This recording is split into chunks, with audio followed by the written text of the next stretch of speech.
Story 1. Darrell Keith Rich was born on February 14, 1955. He was adopted as a baby. His mother was a domineering woman. She took care of other people's children for a living.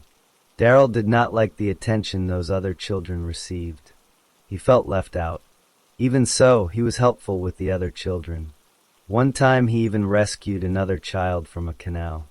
Darrell's parents fought with each other all the time. He did not have many friends. He did poorly in school. In fact, he was kept back in the first grade because he could not keep up with the other students. His school sent him to a psychologist. The psychologist wrote a report saying that Darrell might become violent in the future. But Darrell did not receive any treatment or help after that report. When Darrell was about 15 years old, his parents got divorced. He started showing signs that he wanted to hurt himself.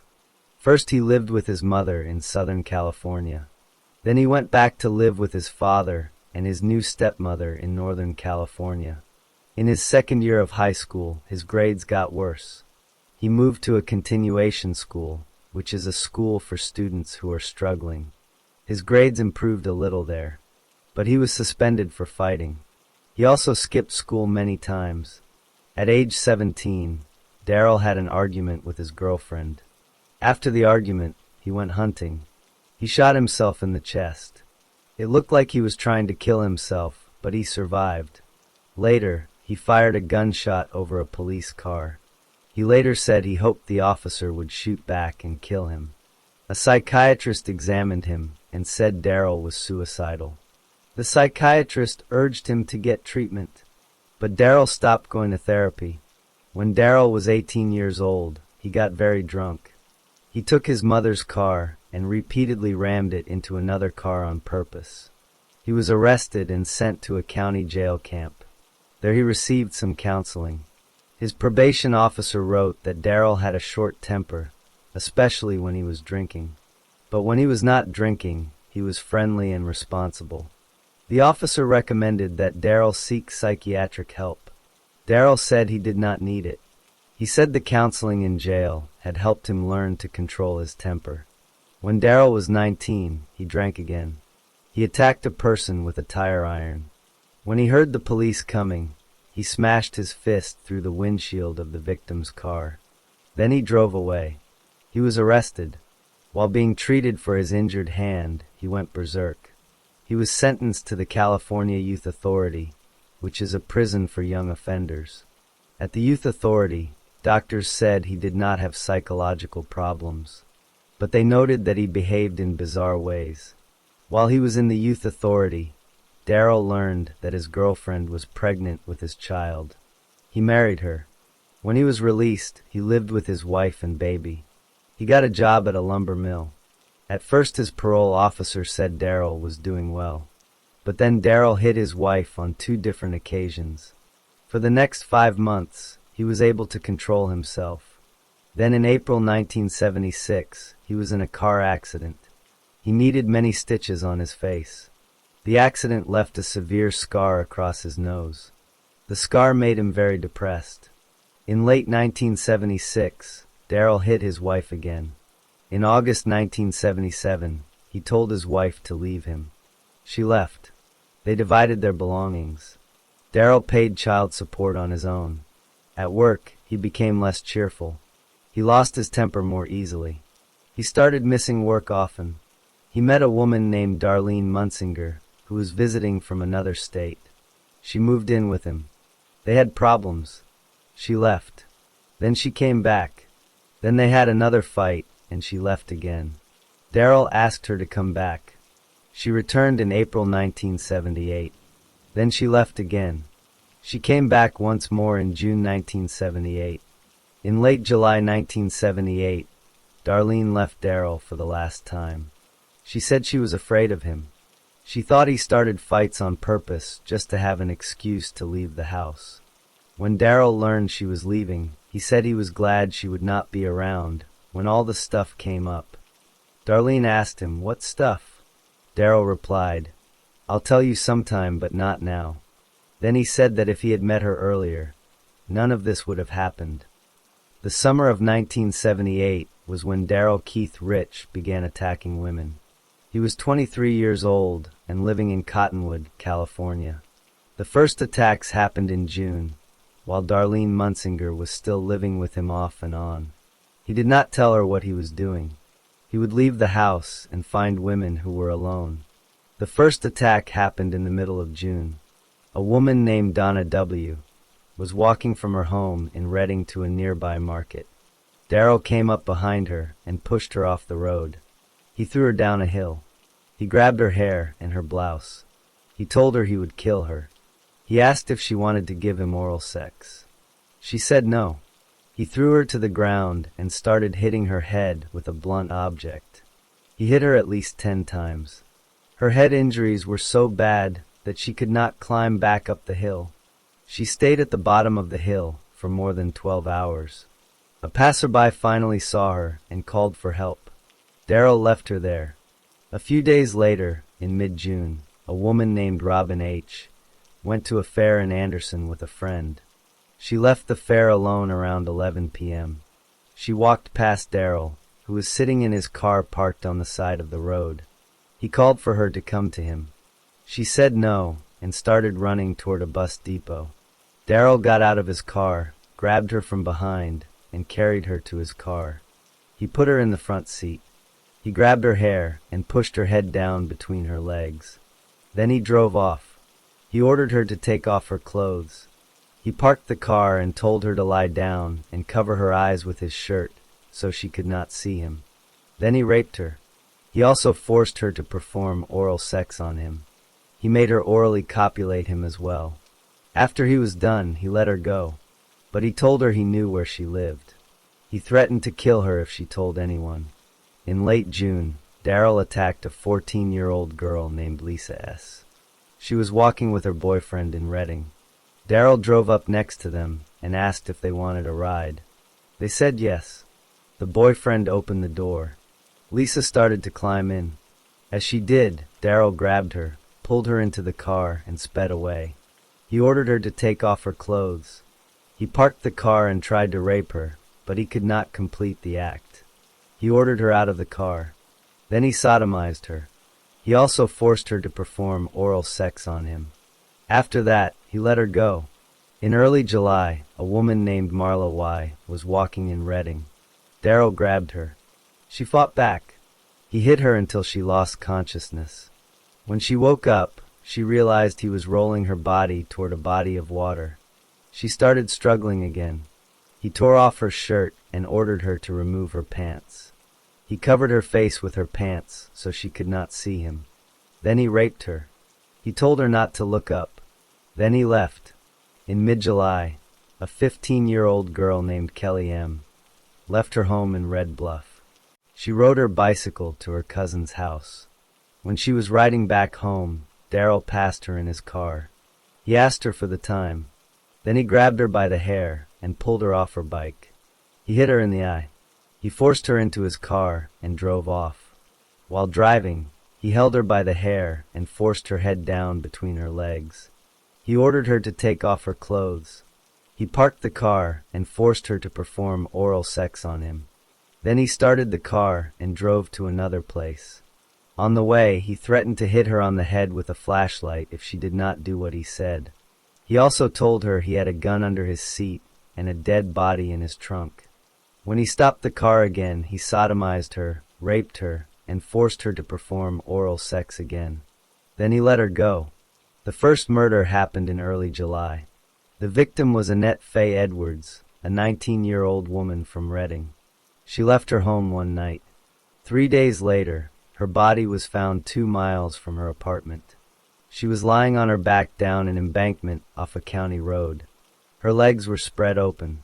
Her panties had been pulled down below her knees. Her tank top had been pulled up above her breasts. A blood-stained trash can lid was found near her.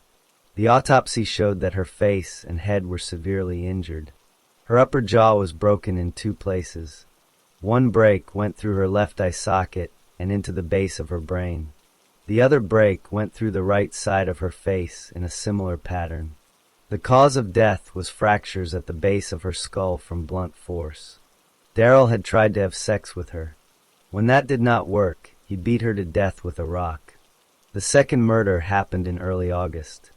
The victim was Patricia and Moore, a 17-year-old girl from Reading. She disappeared from a motel. More than 2 weeks later, her nude body was found at the Igo dump. The autopsy showed severe injuries to her face and head.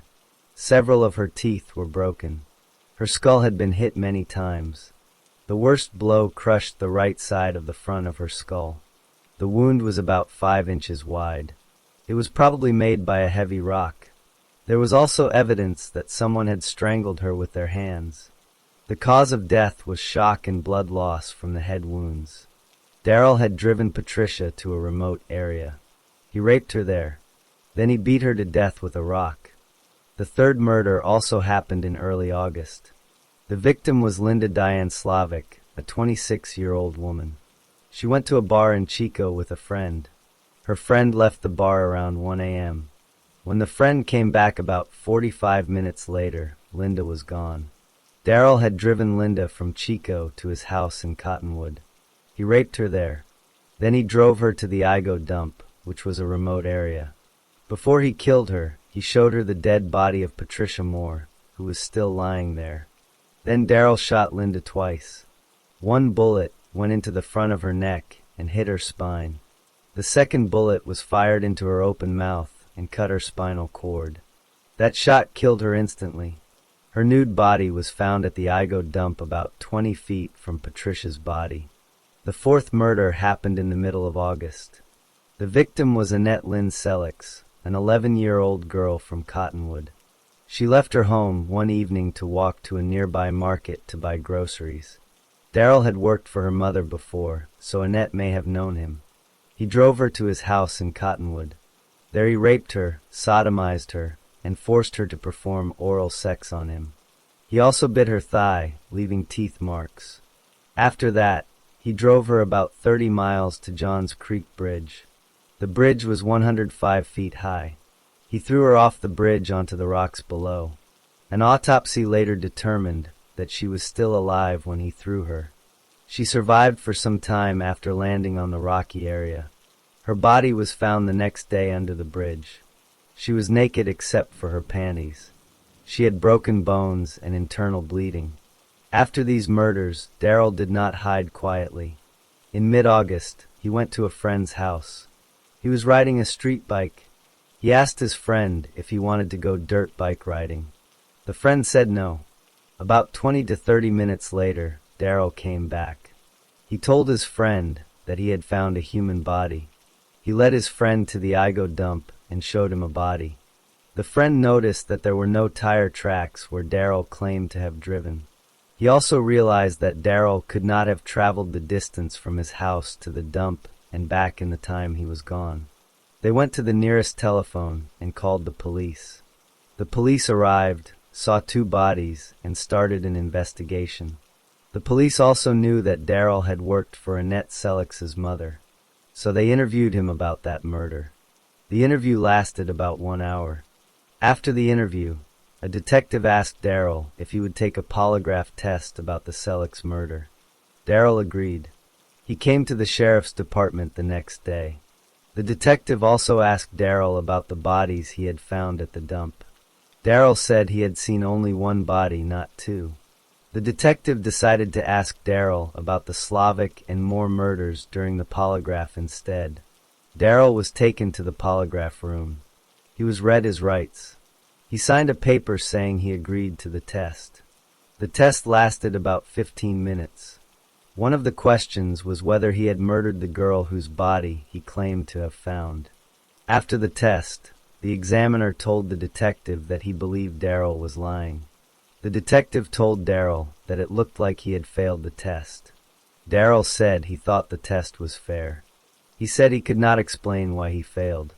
The detective then pointed out things about Darryl's behavior that seemed unusual. Darryl became nervous. He stopped making eye contact. He took long pauses before answering. Twice he said he was going to leave. The detective asked him to stay. Finally, Darryl stood up and said, "I've got something to tell you, but not now." He said he would call the detective in a few days. He asked for the detective's business card. Then he left. That evening, Darrell met with his friend Gail Croxall and Croxall's girlfriend. He told them he had taken a polygraph test and failed. He said the only question he got right was his name. The three went to Darrell's house. Croxall asked Darrell why he rode his street bike on a dirt road. Darrell said he wanted to see if the bodies were still there. Croxall then asked Darrell if he had committed the murder. Darrell said yes. He said the Hells Angels paid him $7,000 to kill the girl. Croxall asked about the second body. Darrell said yes again. He said he had met that woman at a bar in Chico. He killed her because she was in the wrong place at the wrong time. Then he acted out how he kidnapped and killed Linda Slavic. He told his friends he shot her in the head and the neck with a .22 caliber pistol. He said he had thrown the pistol in a river. He said the .22 rifle he used to kill the other woman was at his mother's house. Croxall's girlfriend later called the sheriff's department and gave them a written statement. Later that same night, Darrell saw two other friends near a liquor store. He told them he had failed the lie detector test. He said he had until 7 o'clock the next day to come up with an alibi, or the police were going to pick him up. Before leaving, he said, "Hey guys, I'll level with you. I snuffed her for $7,000. Those friends also called the police. The police received the phone calls from Darrell's friends. One friend's girlfriend gave a written statement. Another set of friends also called. The information told the police that Darrell had admitted to killing women. It also told them that one murder weapon, a .22 rifle, was at his mother's house. The detective decided to arrest Darrell immediately. The detective learned that Darrell's motorcycle was parked outside a bar called the Orlock Bar in Reading. Around 11 p.m., the detective and other officers went to the bar. They found Darrell. They did not tell him he was under arrest. Instead, they handcuffed him and said he was going back to the sheriff's department. They drove him to the station. At the station, the detective put Darrell in an interrogation room.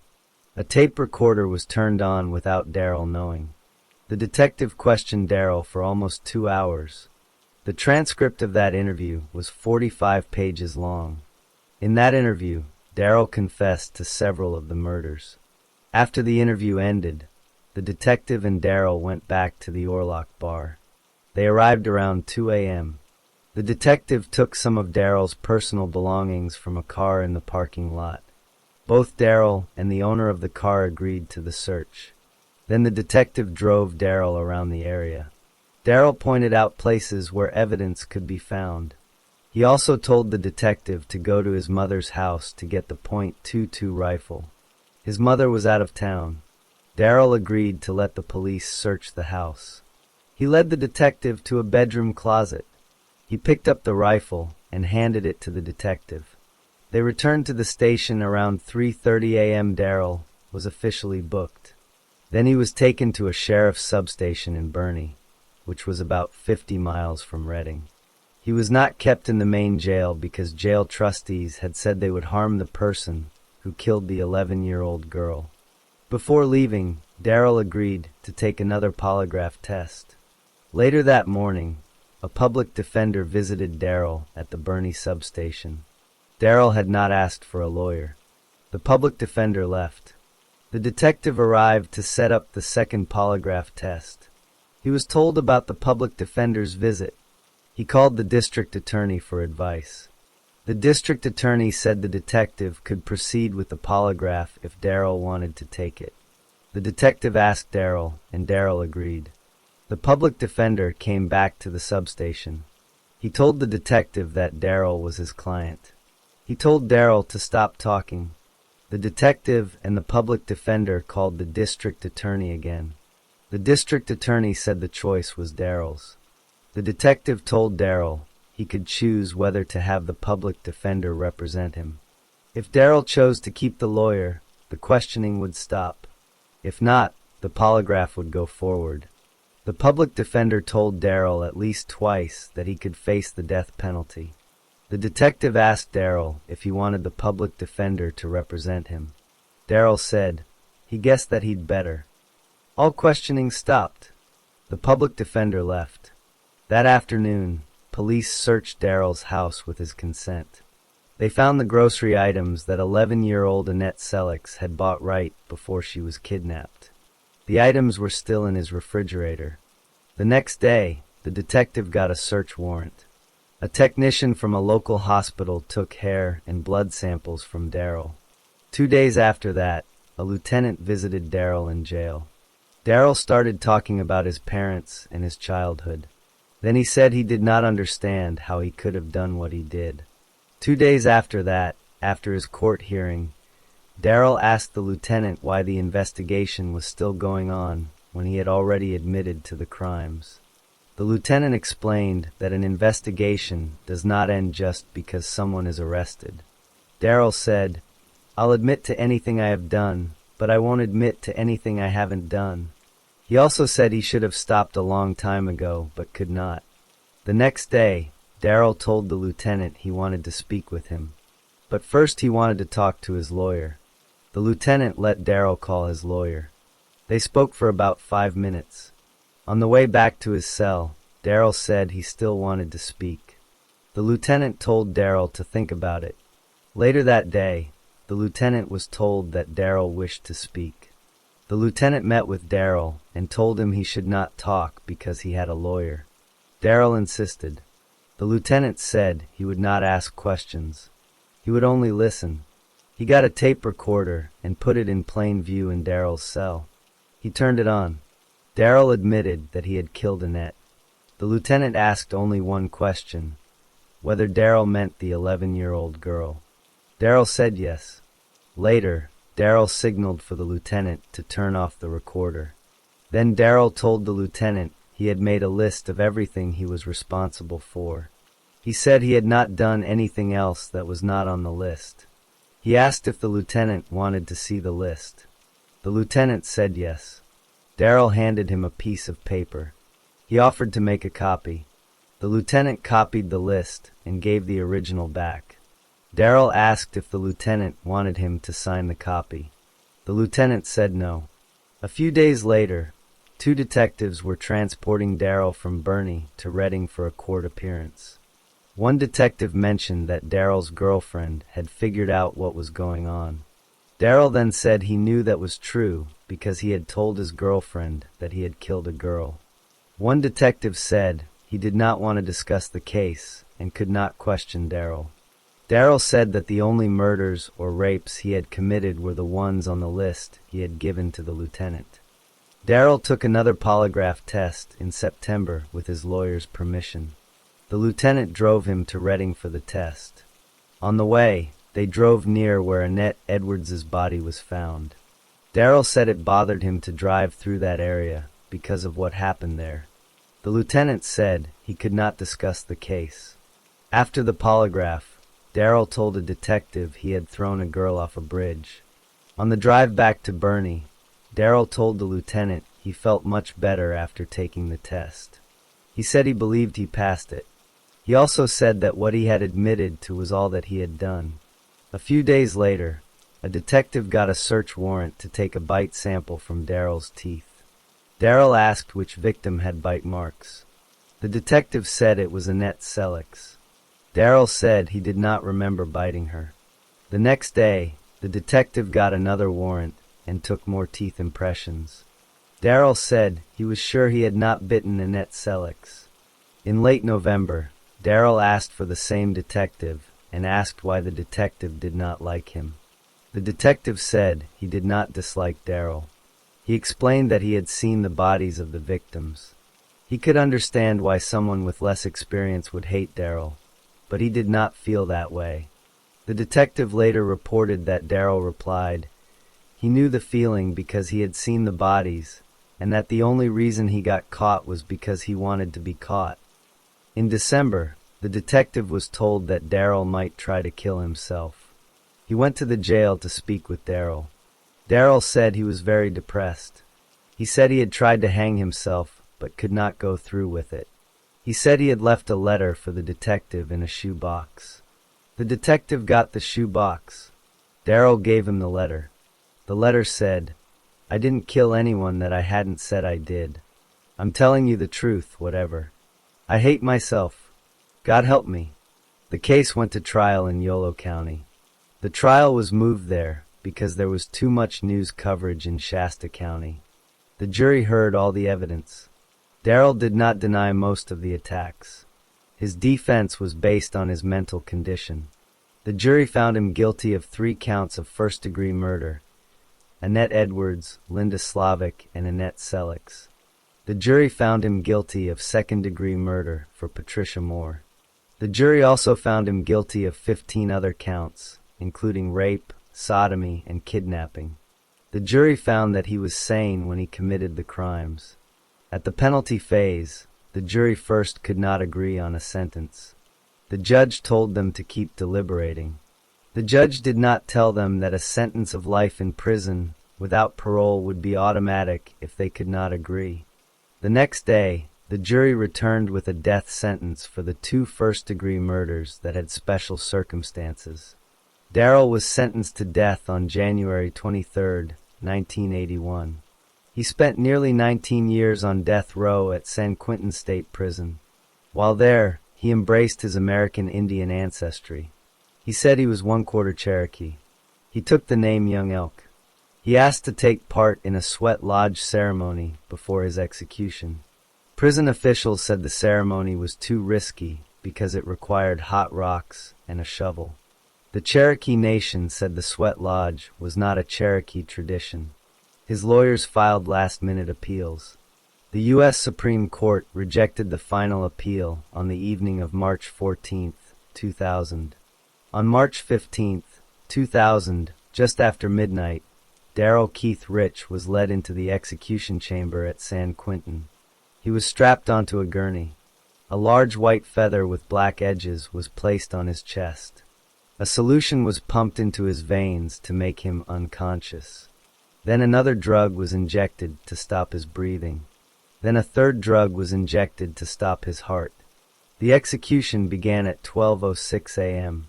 He was pronounced dead at 12:13 a.m. He had declined a last meal. He drank tea, broth, and Gatorade in his final hours. His last word was peace. The relatives of his victims watched through the glass. One of the women who had survived his attack also watched. After the execution, they said they felt relief. The victims' families had waited 22 years for this moment. The 4 young women could not be brought back, but the man who killed them was gone. The story of Darrell Keith Rich ends where all his victims' stories ended, with death, but only his was chosen by the state.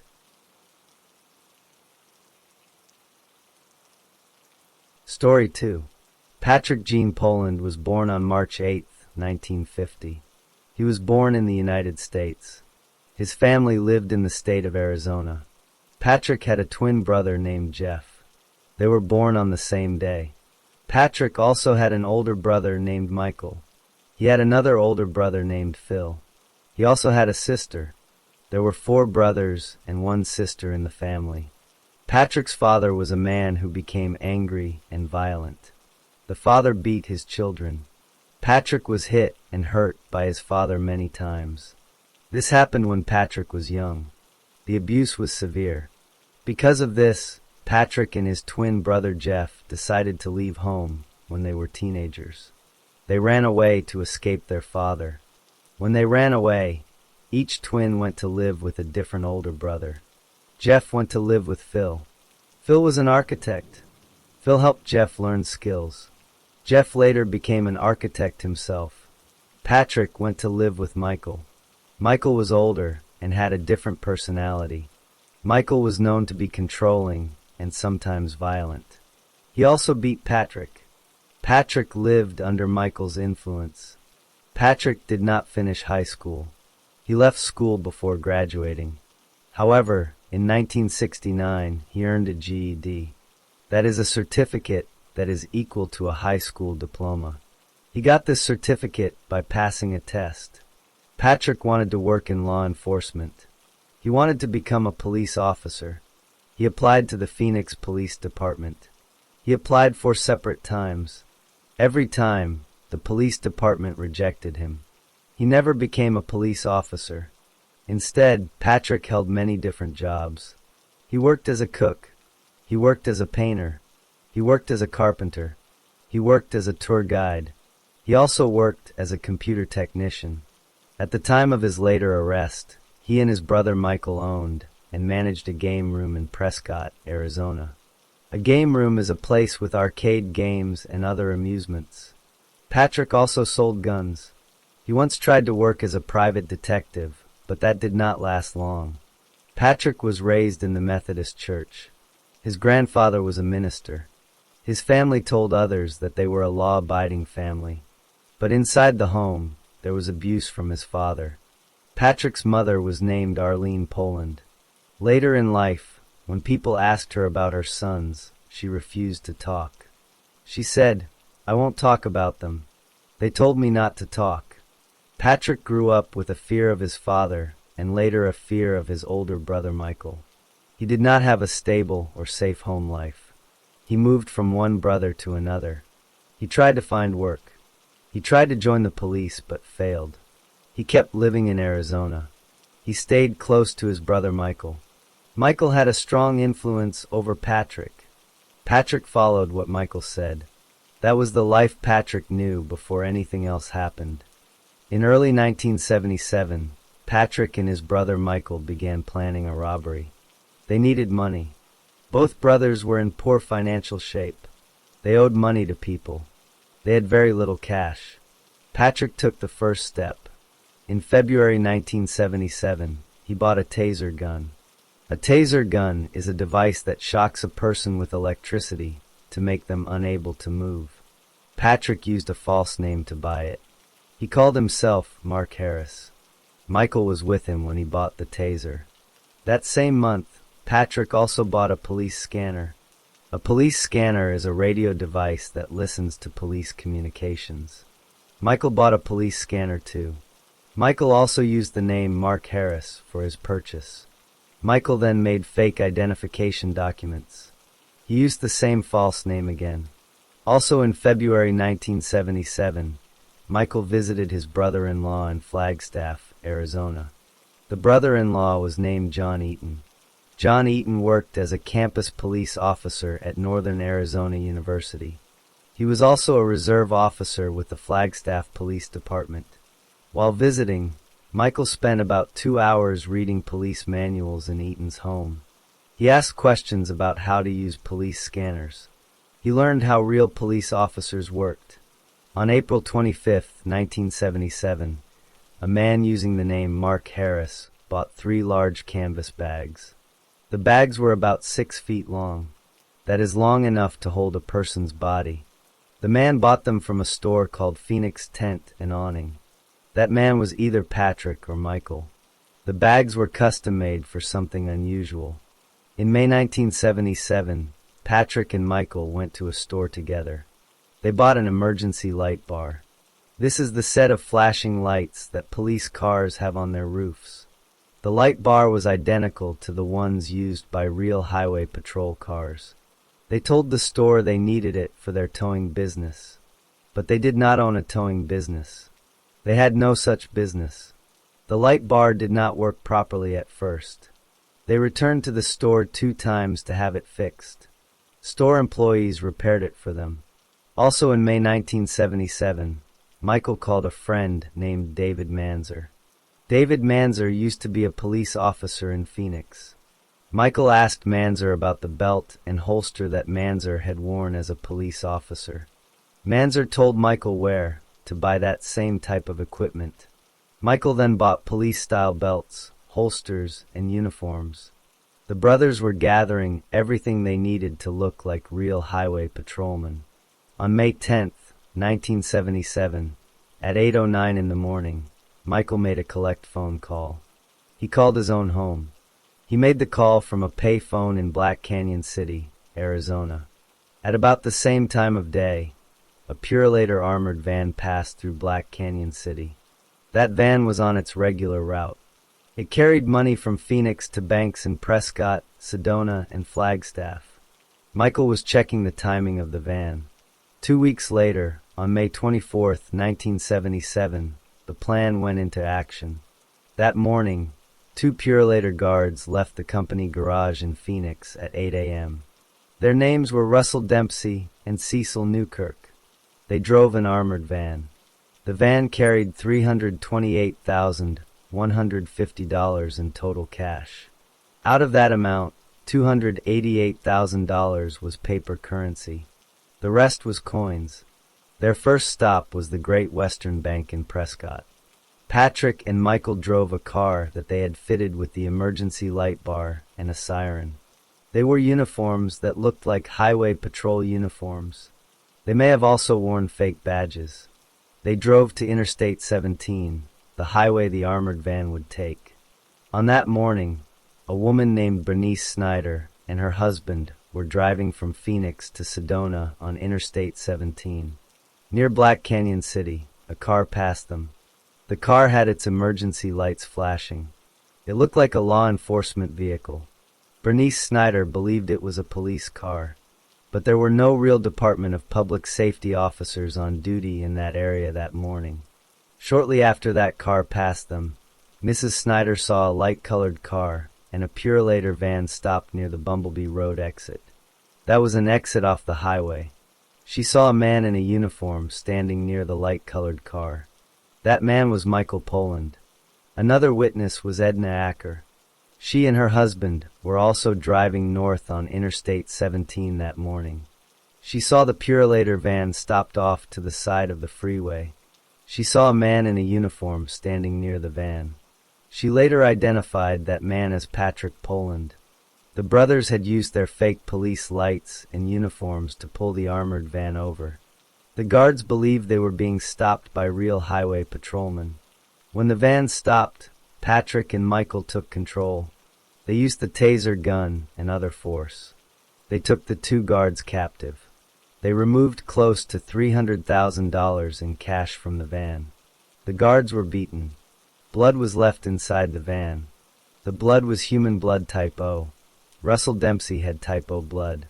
The brothers then took the 2 guards away from the van. They drove the guards toward Lake Mead. Lake Mead is a large lake on the border between Arizona and Nevada. It is about 250 miles from where the robbery happened. At around 10:30 a.m. on May 24th, Purelator officials learned that the armored van had not arrived at the Prescott Bank. They became worried. They started calling law enforcement agencies to report the van missing. At approximately 2:30 p.m. on May 24th, Patrick and Michael arrived at their father's home. They borrowed their father's pickup truck. They also borrowed a tarpaulin. A tarpaulin is a large sheet of waterproof material. Their father had been using it to cover sacks of cement. The brothers took the truck and the tarpaulin. They did not return them. On the morning of May 25, 1977, at around 6 a.m., authorities found the Purelator van. It was west of Interstate 17, near the Bumblebee Road exit. Inside the van, officers found a $500 bill and $34,650 in coins. The paper currency was gone.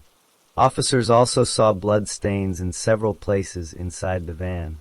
That same morning, Michael went to the Temple Bar Marina on the Arizona side of Lake Mead. He arrived early. He was waiting outside when the rental shop opened at 6:15 a.m. He rented a boat from a man named Ralph Van Buskirk. Michael told Van Buskirk that he planned to meet someone at a place called Bonelli Landing. Bonelli Landing is about 14 miles from the marina. Michael took the boat to Bonelli Landing. There, he met his brother Patrick. The guards were still captive. The brothers put the 2 guards into the large canvas bags they had bought in April. They put the bags into the boat. They also had the tarpaulin from their father. They took the boat across the lake. They went to a place called Debbie's Cove on the Nevada side of the lake. Debbie's Cove is about 5 miles north of Bonelli Landing. At Debbie's Cove, the brothers pushed the canvas bags into the water. The guards were still inside the bags. The bags may have been weighted with rocks. The guards drowned in the lake. There is a possibility that one guard, Russell Dempsey, may have died from a heart attack before his body was placed in the water. But the medical examiner later concluded that both men drowned. At around 2 p.m. on May 25th, Michael and another man returned the boat to the marina. Michael told Ralph Van Buskirk that their pickup truck was stuck at Benelli Landing. Patrick then contacted a tow truck operator named Stan Sekulski. Sekulski drove Michael and his companion back to Benelli Landing. When they arrived, Sekulski saw the pickup truck at the water's edge. All four wheels were in the water. The back of the truck faced the lake. The tailgate was down. Sekulski attached a tow line to the front axle of the truck. It took about 45 minutes to pull the truck free from the mud. Within 1 week after the robbery, Patrick and Michael had a lot of money. Before the crime, they had been in severe financial trouble. Now they spent cash freely. They made many cash purchases. They repaid loans in cash. They spent more than $100,000. The two guards were missing. Their bodies were in Lake Mead. No one knew where they were. The authorities searched for them, but could not find them. The bodies did not surface right away. The canvas bags kept them underwater. The guards' families waited for news. The Polans went on with their lives, spending the stolen money. On June 16, 1977, a boater was on Lake Mead. The boater saw something floating in the water at Debbie's Cove. It was a body. The upper part of the body was covered by a canvas bag. That was the first body. On June 23, 1977, a second body surfaced about 100 yards from where the first body had been found. This body had no canvas bag over it, but divers later found a canvas bag a short distance away from the body. The bodies had been in the water for about 3 weeks. They were badly decomposed. The medical examiner for Clark County, Nevada, performed autopsies. He identified the bodies as Russell Dempsey and Cecil Newkirk, the two missing Purolator guards. He concluded that both men had drowned. On August 15, 1977, divers returned to Debbie's Cove. They found a third canvas bag under the water. Inside that bag were a tarpaulin and a blanket. The divers also found 2 revolvers and a bent license plate on the bottom of the cove near the bag. The license plate had a picture of the Arizona state flag on it. It looked like the plates used by the Department of Public Safety. The revolvers belonged to the 2 murdered guards. The police collected these items as evidence. They sent the canvas bags to be examined. The bags matched the ones that Mark Harris had bought from Phoenix Tent and Awning on April 25, 1977. The tarpaulin found in the third bag was identified as the same type that Patrick and Michael had borrowed from their father. The father had used it to cover sacks of cement. Particles found on the tarpaulin matched particles that would come from covering cement sacks. The FBI became involved in the case. The agents investigated the robbery, the kidnapping, and the murders. They traced the purchases of the taser gun, the police scanners, the emergency light bar, and the canvas bags. They found witnesses who had seen the fake police car and the men in uniforms on Interstate 17 on May 24, 1977. They also tracked the spending of large amounts of cash by the Poland brothers after the crime. On July 27, 1977, FBI agents went to Michael Poland's home. They had a search warrant. They searched the house. They found 2 handcuff cases, a police scanner, over $13,000 in cash, a receipt for a taser gun with the name Mark Harris on it, and a police-type gun belt. The agents also searched Michael's car. They found a siren that could be turned on by a switch inside the car. At the same time, other FBI agents went to Patrick Poland's home. They also had a search warrant. They searched the house. They found over $15,000 in cash and a wallet that had an insert for a law enforcement badge. The police had enough evidence to connect the brothers to the robbery and the murders. The money found in their homes was part of the stolen $288,000. The equipment they bought matched what was used in the crime. The canvas bags and tarpaulin matched the items found in the lake. Witnesses placed them at the scene. On May 17, 1978, the federal government charged Patrick and Michael Poland with 5 counts of bank robbery, 2 counts of kidnapping, and 2 counts of murder. The case was in federal court first.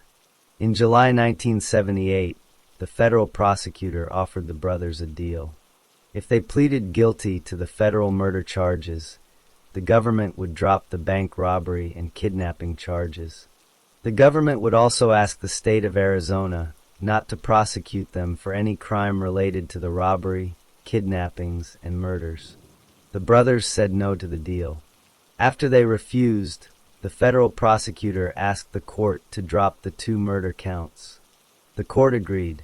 The murder charges were dismissed from the federal case. On February 14, 1979, Patrick was found guilty of 5 counts of bank robbery and 2 counts of kidnapping in federal court. On March 14, 1979, the judge sentenced Patrick to 100 years in federal prison. He was also ordered to pay a $50,000 fine. But the state of Arizona still wanted to try the brothers for murder. On April 26, 1979, the state of Arizona charged Patrick and Michael with 2 counts of first-degree murder for killing Russell Dempsey and Cecil Newkirk. The case went to trial in Yavapai County. A jury heard the evidence.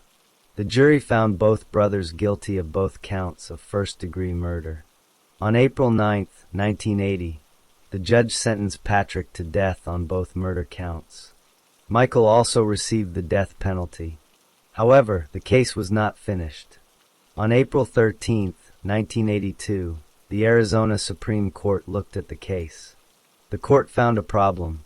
The jurors in the trial had considered information that was not presented in court. That information included the fact that the Polands had already been convicted in federal court for the same robbery and kidnapping. The court said this was not allowed. The Arizona Supreme Court reversed the convictions. That meant the convictions were thrown out. The court sent the case back for a new trial. The county attorney in Yavapai County did not want to try the case again. He said the evidence had gotten weaker over time. He asked the court to dismiss the case. The judge said no. The judge said the county attorney could not simply refuse to prosecute. The judge suggested that a special prosecutor could be brought in. 2 United States attorneys, Melvin McDonald and Roland Jennings, offered to help. They were appointed as special prosecutors for Yavapai County.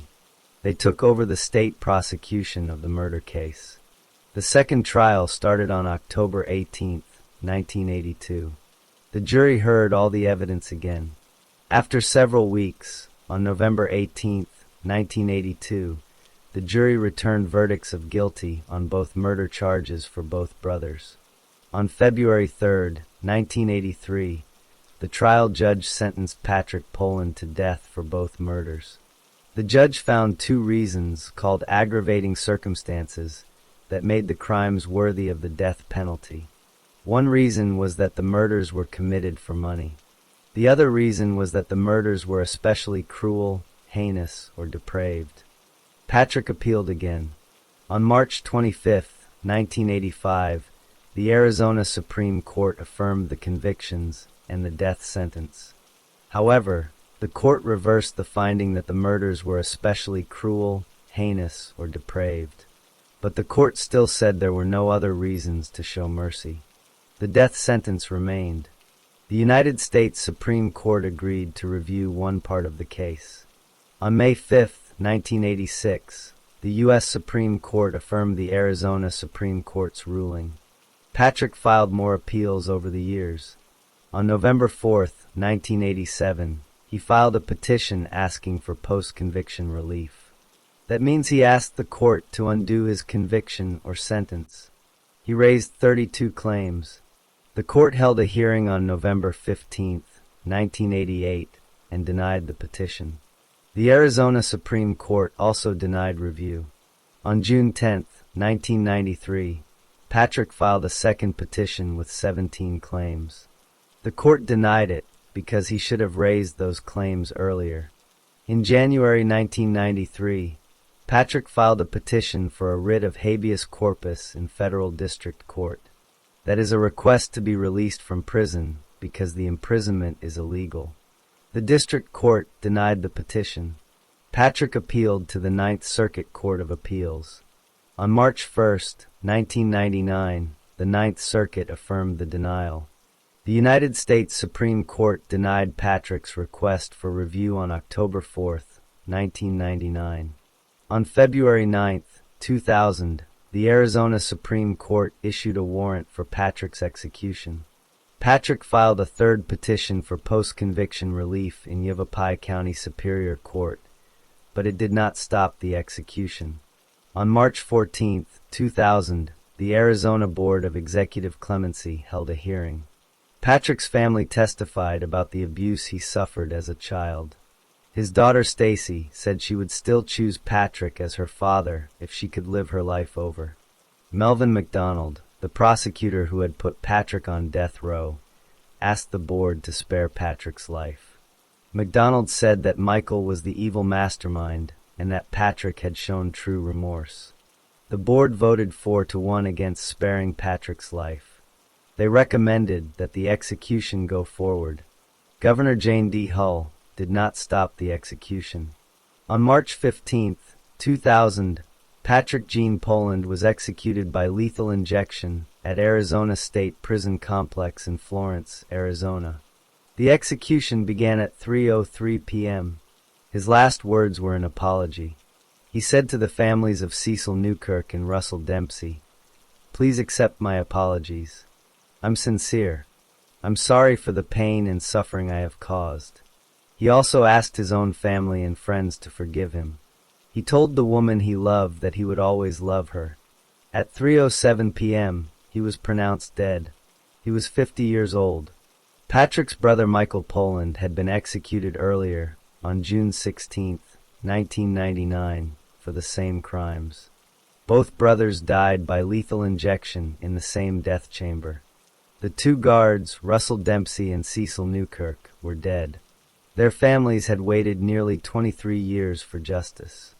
After Patrick's execution, the case was closed.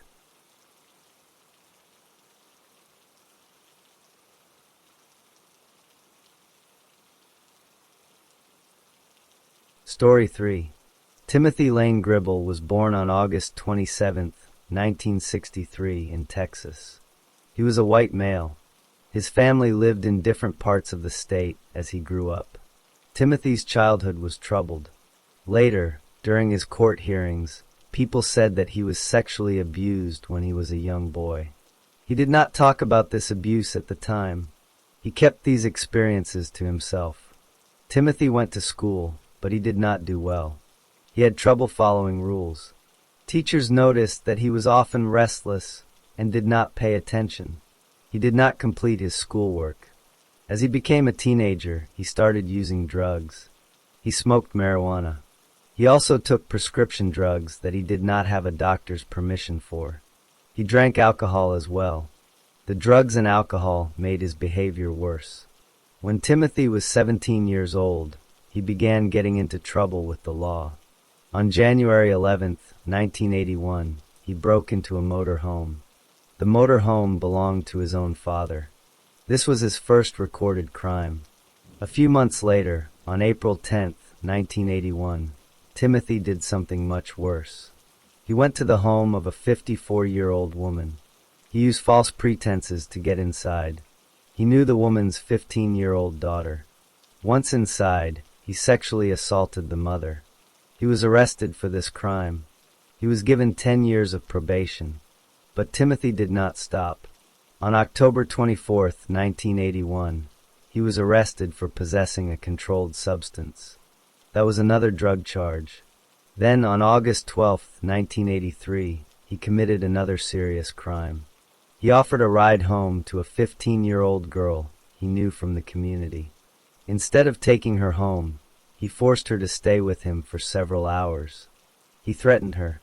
He forced her to perform oral sex and to have sexual intercourse. He was arrested and pleaded guilty to this crime. He received a 5-year prison sentence. Because he committed this new crime while on probation for the April 1981 sexual assault, his probation was revoked. The court sent him to prison for the earlier crime as well. He now had to serve a 5-year sentence for the 1981 assault. Timothy went to prison. He did not serve the full 5 years.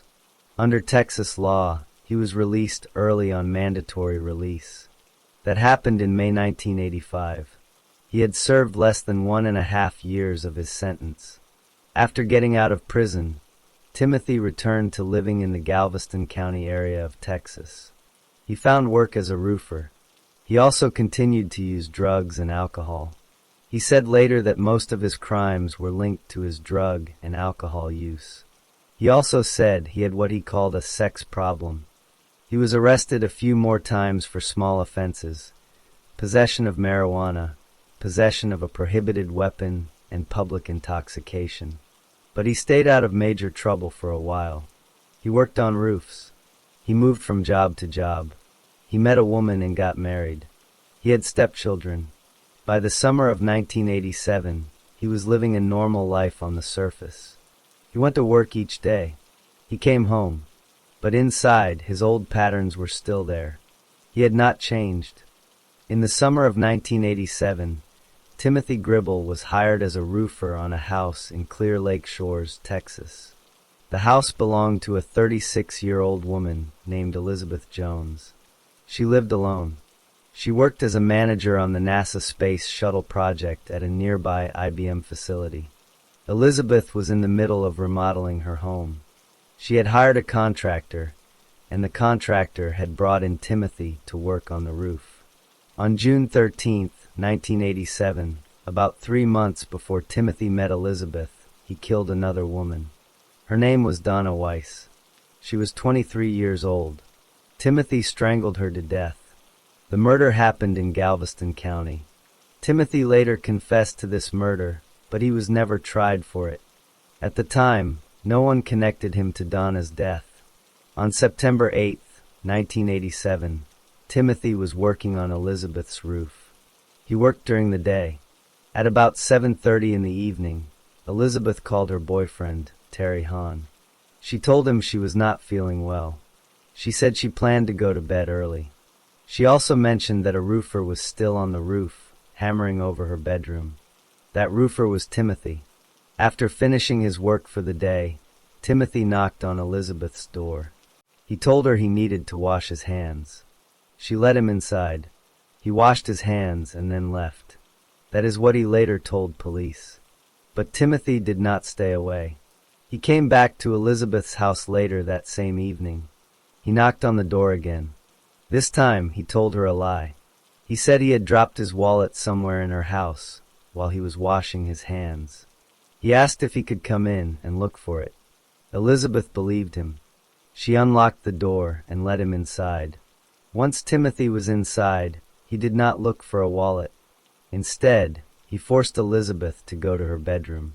He had sexual intercourse with her against her will. He raped her.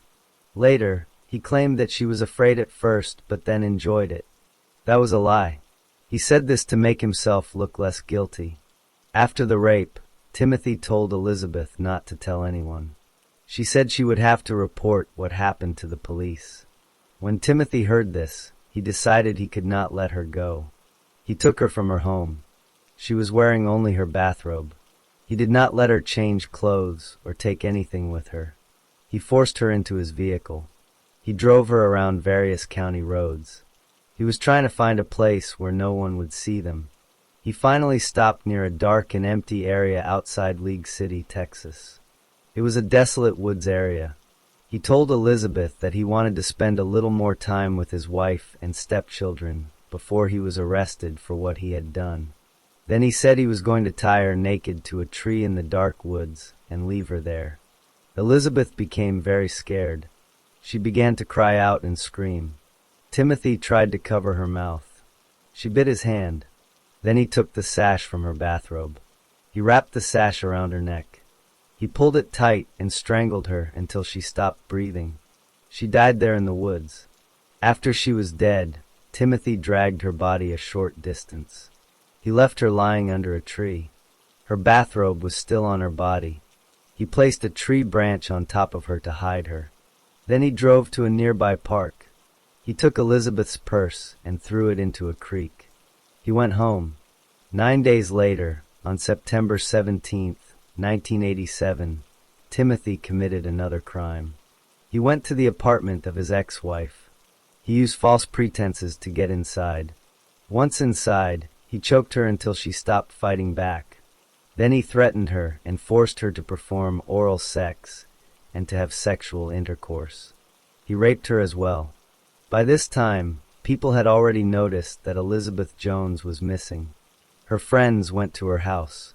They found the doors locked. Her car was in the driveway. There was no sign of forced entry. Her clothes and jewelry were still inside. But she was not there. Her bathrobe and her purse were missing. Her friends called the police. The police searched the house. They found many cigarette butts and ashes in different rooms. They also found an almost empty bottle of wine in the trash can. Elizabeth did not smoke. She did not drink wine. The police knew someone else had been inside her house. The police also learned from the construction contractor that Timothy Gribble had been working on Elizabeth's roof. They contacted Timothy to ask him some questions. He told them he had knocked on her door after work, washed his hands, and left. He did not mention coming back a second time.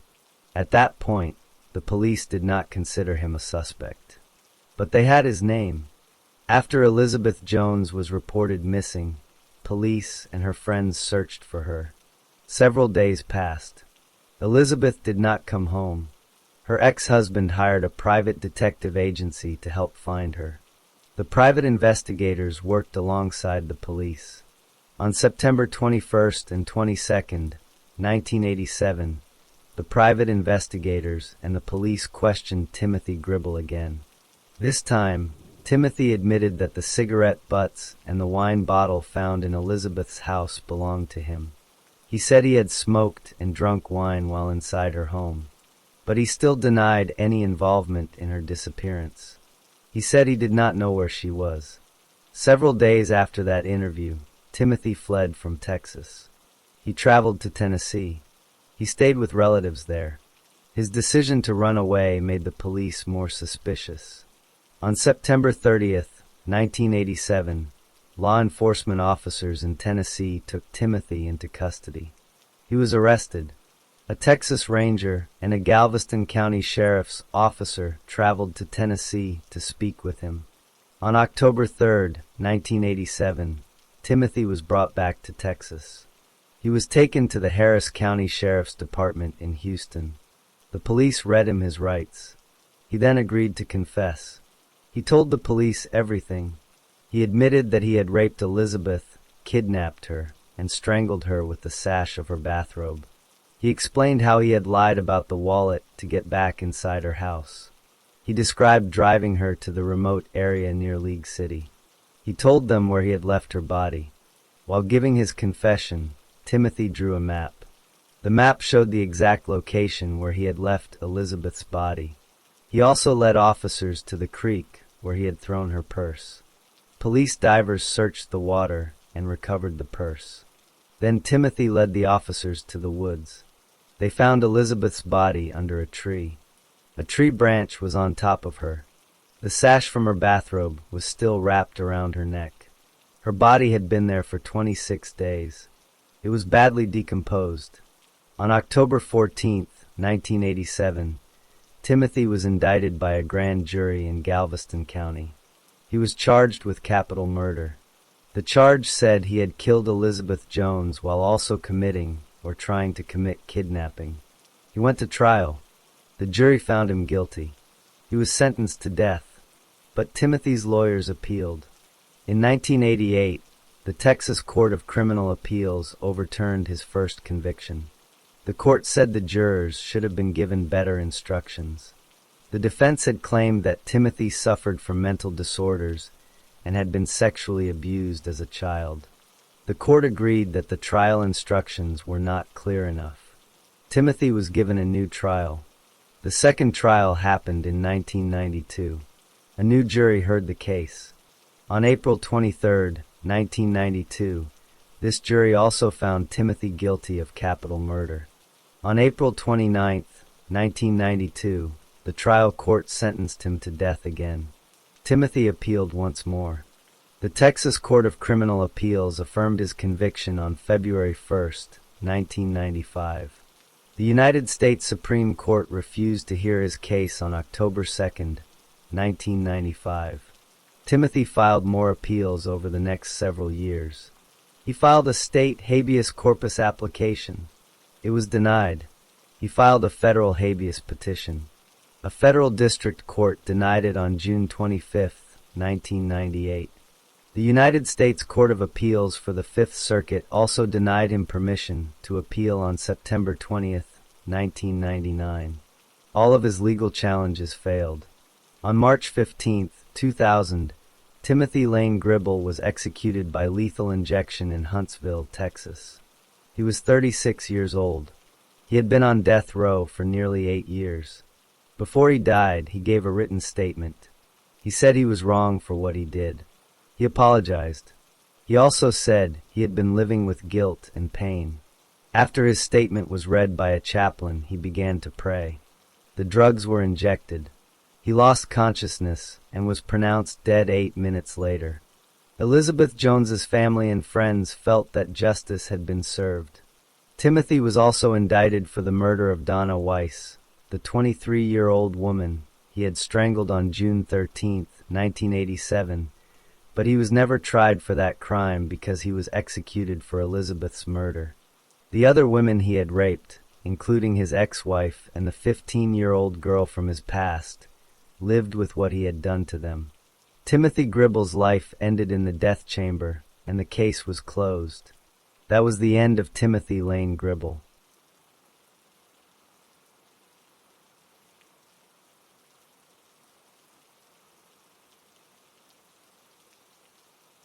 Story 4. Lonnie Weeks, Jr. was born in 1972. He was born in southeast Washington, D.C. He lived there with his father, his mother, and his brothers and sisters. When Lonnie was 10 years old, his father died. This was a very hard time for Lonnie. Soon after his father died, his mother started using drugs. She became addicted to drugs. She also began to steal things so she could get money to buy more drugs. Lonnie's life became unstable. His mother could not take care of him and his siblings. When Lonnie was 14 years old, his mother left her children. She abandoned them. The children went to live with their grandmother in Fayetteville, North Carolina. Their grandmother's name was Evelyn Leach. Fayetteville had many problems. There was a lot of crime and drugs in the area where Lonnie's grandmother lived. But Lonnie's grandmother was a strong person. She had a good influence on Lonnie. He listened to her. He stayed away from trouble. Lonnie behaved well in school. He was a good student. He went to church and was an active member. He liked being at church. He also held a part-time job while he was in high school. Lonnie played basketball. He was very good at it. He became the captain of his high school basketball team. His teachers liked him. His coach liked him. Other students liked him too. He was well liked by many people. Because he was good at basketball, Lonnie received a scholarship. The scholarship was to Mount Olive College. He was supposed to start college after he finished high school. But something changed in the summer before college. Lonnie's girlfriend became pregnant. Lonnie became a father. He had a child. Lonnie remembered his own childhood. He remembered how hard it was when his father died and his mother left. He did not want his own child to grow up without a father. So he made a decision. He gave up his college scholarship. He stayed home so he could work and support his new family. Lonnie started working, but he could not find a good job. He moved from one low-paying job to the next. He worked long hours. He did not earn much money. He watched other people in his neighborhood who had nice things. They had nice clothes and nice cars. Lonnie became frustrated. He felt stuck. In his own words, Lonnie later said he took the easy way out. In April of 1992, Lonnie was arrested. He had been selling marijuana. This was his first time getting arrested. Because it was his first offense, the court did not send him to prison. Instead, he was put on probation. Probation meant he had to follow rules and check in with an officer. If he broke the rules, he could go to jail. After the arrest, Lonnie's life did not get better. A local drug dealer threatened him. The dealer also assaulted him. Lonnie was scared. A neighbor gave Lonnie a handgun. The neighbor said Lonnie should carry the gun to protect himself. Lonnie took the gun. He started carrying it with him. Lonnie now had a child. He had another child soon after. He had 2 sons. He was still young. He did not have a good job. He was on probation for selling drugs. He was carrying a gun. In February 1993, Lonnie Weeks was 20 years old. He was living in Fayetteville, North Carolina. He had a friend. The friend was in jail at that time. Lonnie and another friend broke into the jailed friend's house. Inside the house, Lonnie found keys to a car. The car was a 1987 Volkswagen Jetta. Lonnie took the keys, and then he stole the car. He had never owned a car this nice before. Lonnie decided to drive the stolen car to Washington, D.C. He wanted to sell the car or trade it for drugs. He put the handgun his neighbor had given him into the car. The gun was a Glock Model 17. It was a 9mm semi-automatic pistol. Lonnie loaded the gun with special bullets. The bullets were hollow-point bullets. On the street, people called these bullets man-stoppers because they caused very serious damage. These bullets were designed for police use, not for hunting or target practice. Lonnie drove the stolen car to Washington, D.C. He went there for a family gathering. After the gathering, he needed to return to North Carolina. His uncle, Louis Dukes, agreed to drive. Louis Dukes was 21 years old. He lived in Washington, D.C. Lonnie was the passenger. His uncle drove the stolen Volkswagen Jetta south on Interstate 95. They were traveling from Washington, D.C. to North Carolina. The time was around 12:40 a.m. on February 23, 1993. They were in Prince William County, Virginia, near Dale City. A Virginia state trooper named Jose Cavazos was on duty. Trooper Cavazos was 50 years old. He was assigned to traffic patrol. He was sitting in his marked police vehicle on the highway median. He was using radar to monitor the speed of southbound cars. The Volkswagen driven by Louis Dukes passed the trooper's position at a high speed. Trooper Cavazos activated his emergency lights. He chased the car. The Volkswagen drove on the right shoulder of the highway to pass other cars. Then Dukes pulled the car to a stop. He stopped on the Dale City exit ramp. The area was dark and remote. Trooper Cavazos pulled his patrol car behind the Volkswagen. He got out of his car and walked toward the driver's side of the Volkswagen. The trooper asked Louis Dukes to get out of the car. Dukes complied. He stepped out and stood near the left rear of the Volkswagen. Then Trooper Cavazos asked Lonnie Weeks to get out of the car. Lonnie was on the passenger side. He complied. He stepped out of the car on the right side. At that moment, Lonnie was carrying the Glock 9mm handgun. The gun was fully loaded with hollow-point bullets. Lonnie later described what happened next. He said that as he stepped out of the car, something took over him. He said he could not understand it. He felt like it was an evil spirit. But what he did was this. He fired the gun at Trooper Cavazos.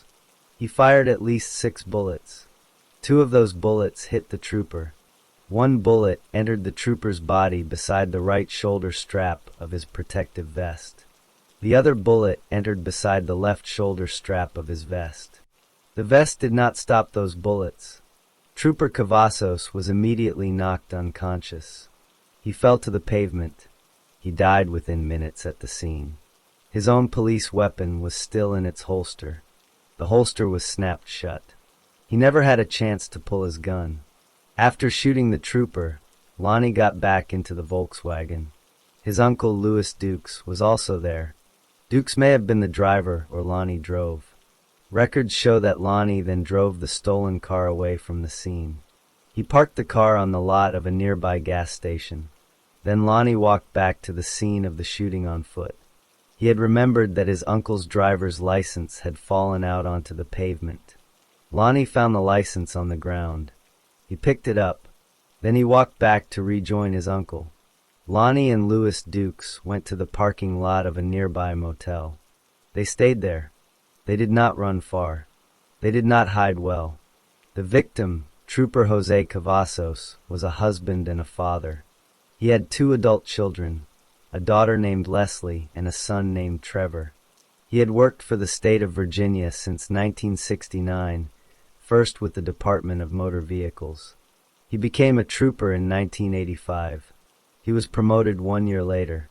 At the time of his death, he was 50 years old.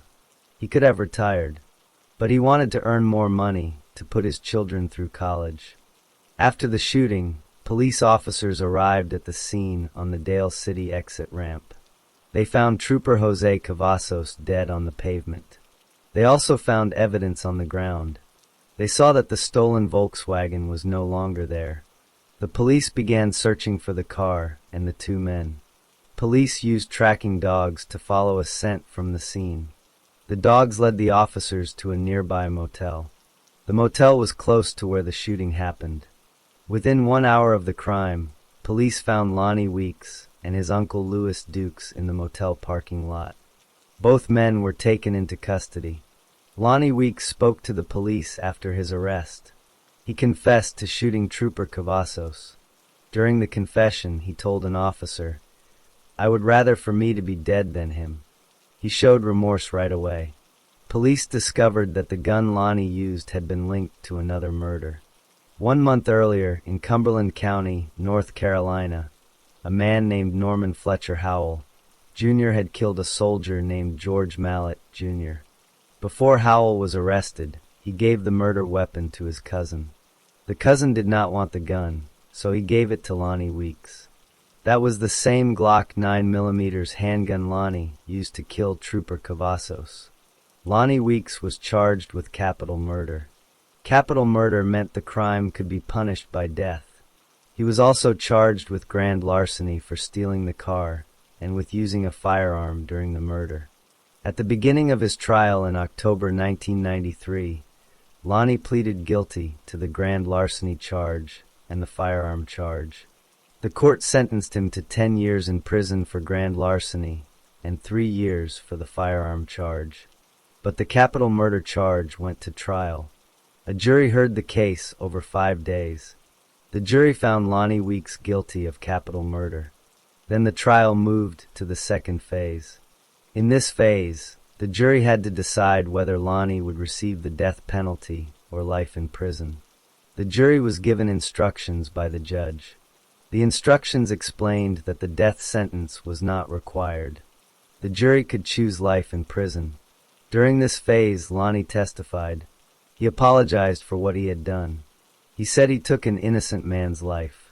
He said he knew what it felt like to lose someone you love. He said he prayed for his own family and for Trooper Cavazos' family every night. He said he felt ashamed and low. He said he cried when he heard people talk about Mr. Cavazos. He said the pain hurt so much he felt like he could die from it. The jury decided on the death penalty. They based their decision on the vileness of the murder. The trial judge then sentenced Lonnie Weeks to death. After the sentencing, Lonnie's lawyers filed appeals. One issue came up about the jury instructions. 2 of the jurors later said they did not want to sentence Lonnie to death. They said they misunderstood the instructions. They thought they had no choice but to give death. They asked the governor to spare Lonnie's life. Lonnie Weeks appealed his case to the Virginia Supreme Court. That court upheld his conviction and death sentence in 1994. He then appealed to federal courts. In 1999, his execution was scheduled for September. Less than 2 hours before he was to die, the United States Supreme Court granted a stay of execution. The court agreed to hear his appeal about whether the jury instructions were confusing. In January 2000, the Supreme Court ruled. By a vote of 5-4, the justices decided that the jury instructions had been clear. They said Lonnie Weeks could be executed. A new execution date was set for March 16, 2000. Before the execution, Trooper Cavazos's two adult children, Leslie and Trevor, wrote letters to Virginia Governor James Gilmore. They asked the governor to spare Lonnie Weeks's life. Leslie said executing Lonnie would not bring her father back. She said she worried that Lonnie's children would grow up angry and might repeat the cycle of violence. Trevor said he had grown from hate to forgiveness. He said forgiveness was better than vengeance. The trooper's widow, Linda Cavazos, wanted the execution to go forward. She said she was strengthened by her husband's memory and wanted the punishment carried out. The governor did not grant clemency. The execution was scheduled to happen at 9 p.m. on March 16, 2000, at Greensville Correctional Center in Jarrett, Virginia. Lonnie Weeks made a final statement. He said he was sorry for everything he had done to the Cavazos family, to his own family, and to everyone around the world. He thanked the Cavazos family for what they had tried to do for him. He said he loved them. At 9 p.m., Lonnie Weeks, Jr. was executed by lethal injection. He was 27 years old. He was the 623rd person executed in the United States since 1976, and the 76th person executed in Virginia since that year. Trooper Jose Cavazos's children had asked for mercy, but the state carried out the death sentence, and Lonnie Weeks was pronounced dead.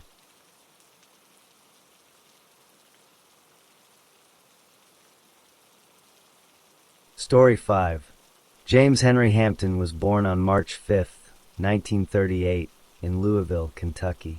He was one of 11 children. His family was very poor. They lived in a small, crowded house. His parents did not have enough money to feed and clothe all the children properly. Because the family was large and poor, James did not receive much attention or guidance from his parents. He often had to look after himself.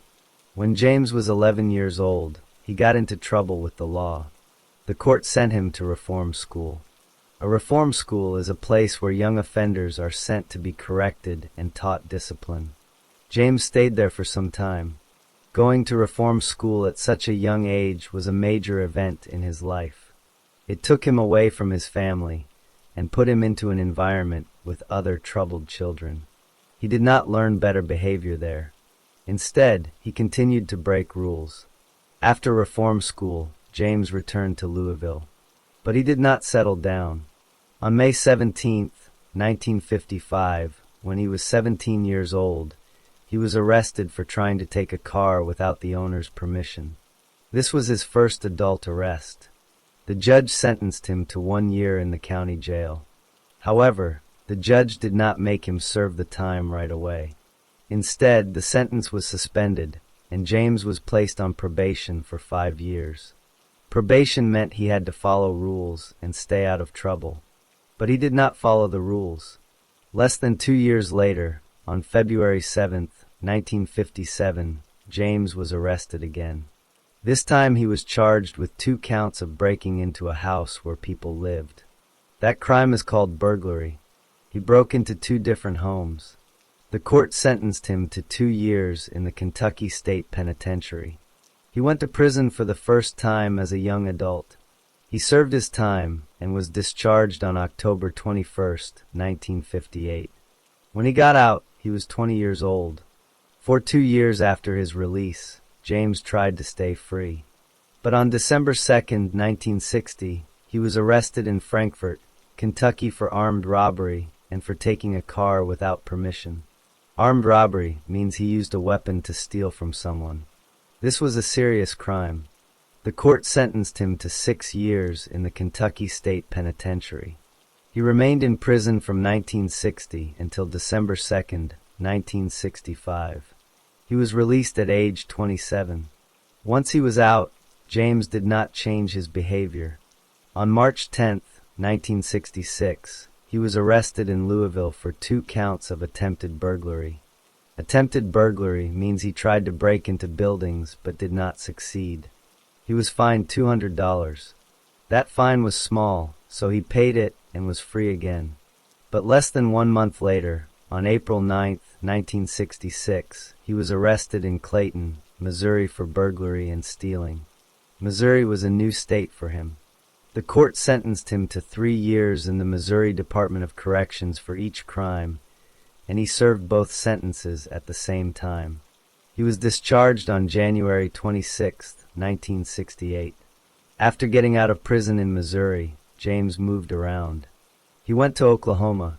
On March 12, 1970, he was arrested in Oklahoma City for burglary and stealing. He received 5 years in the Oklahoma Department of Corrections. But he did not serve that sentence right away because of another crime.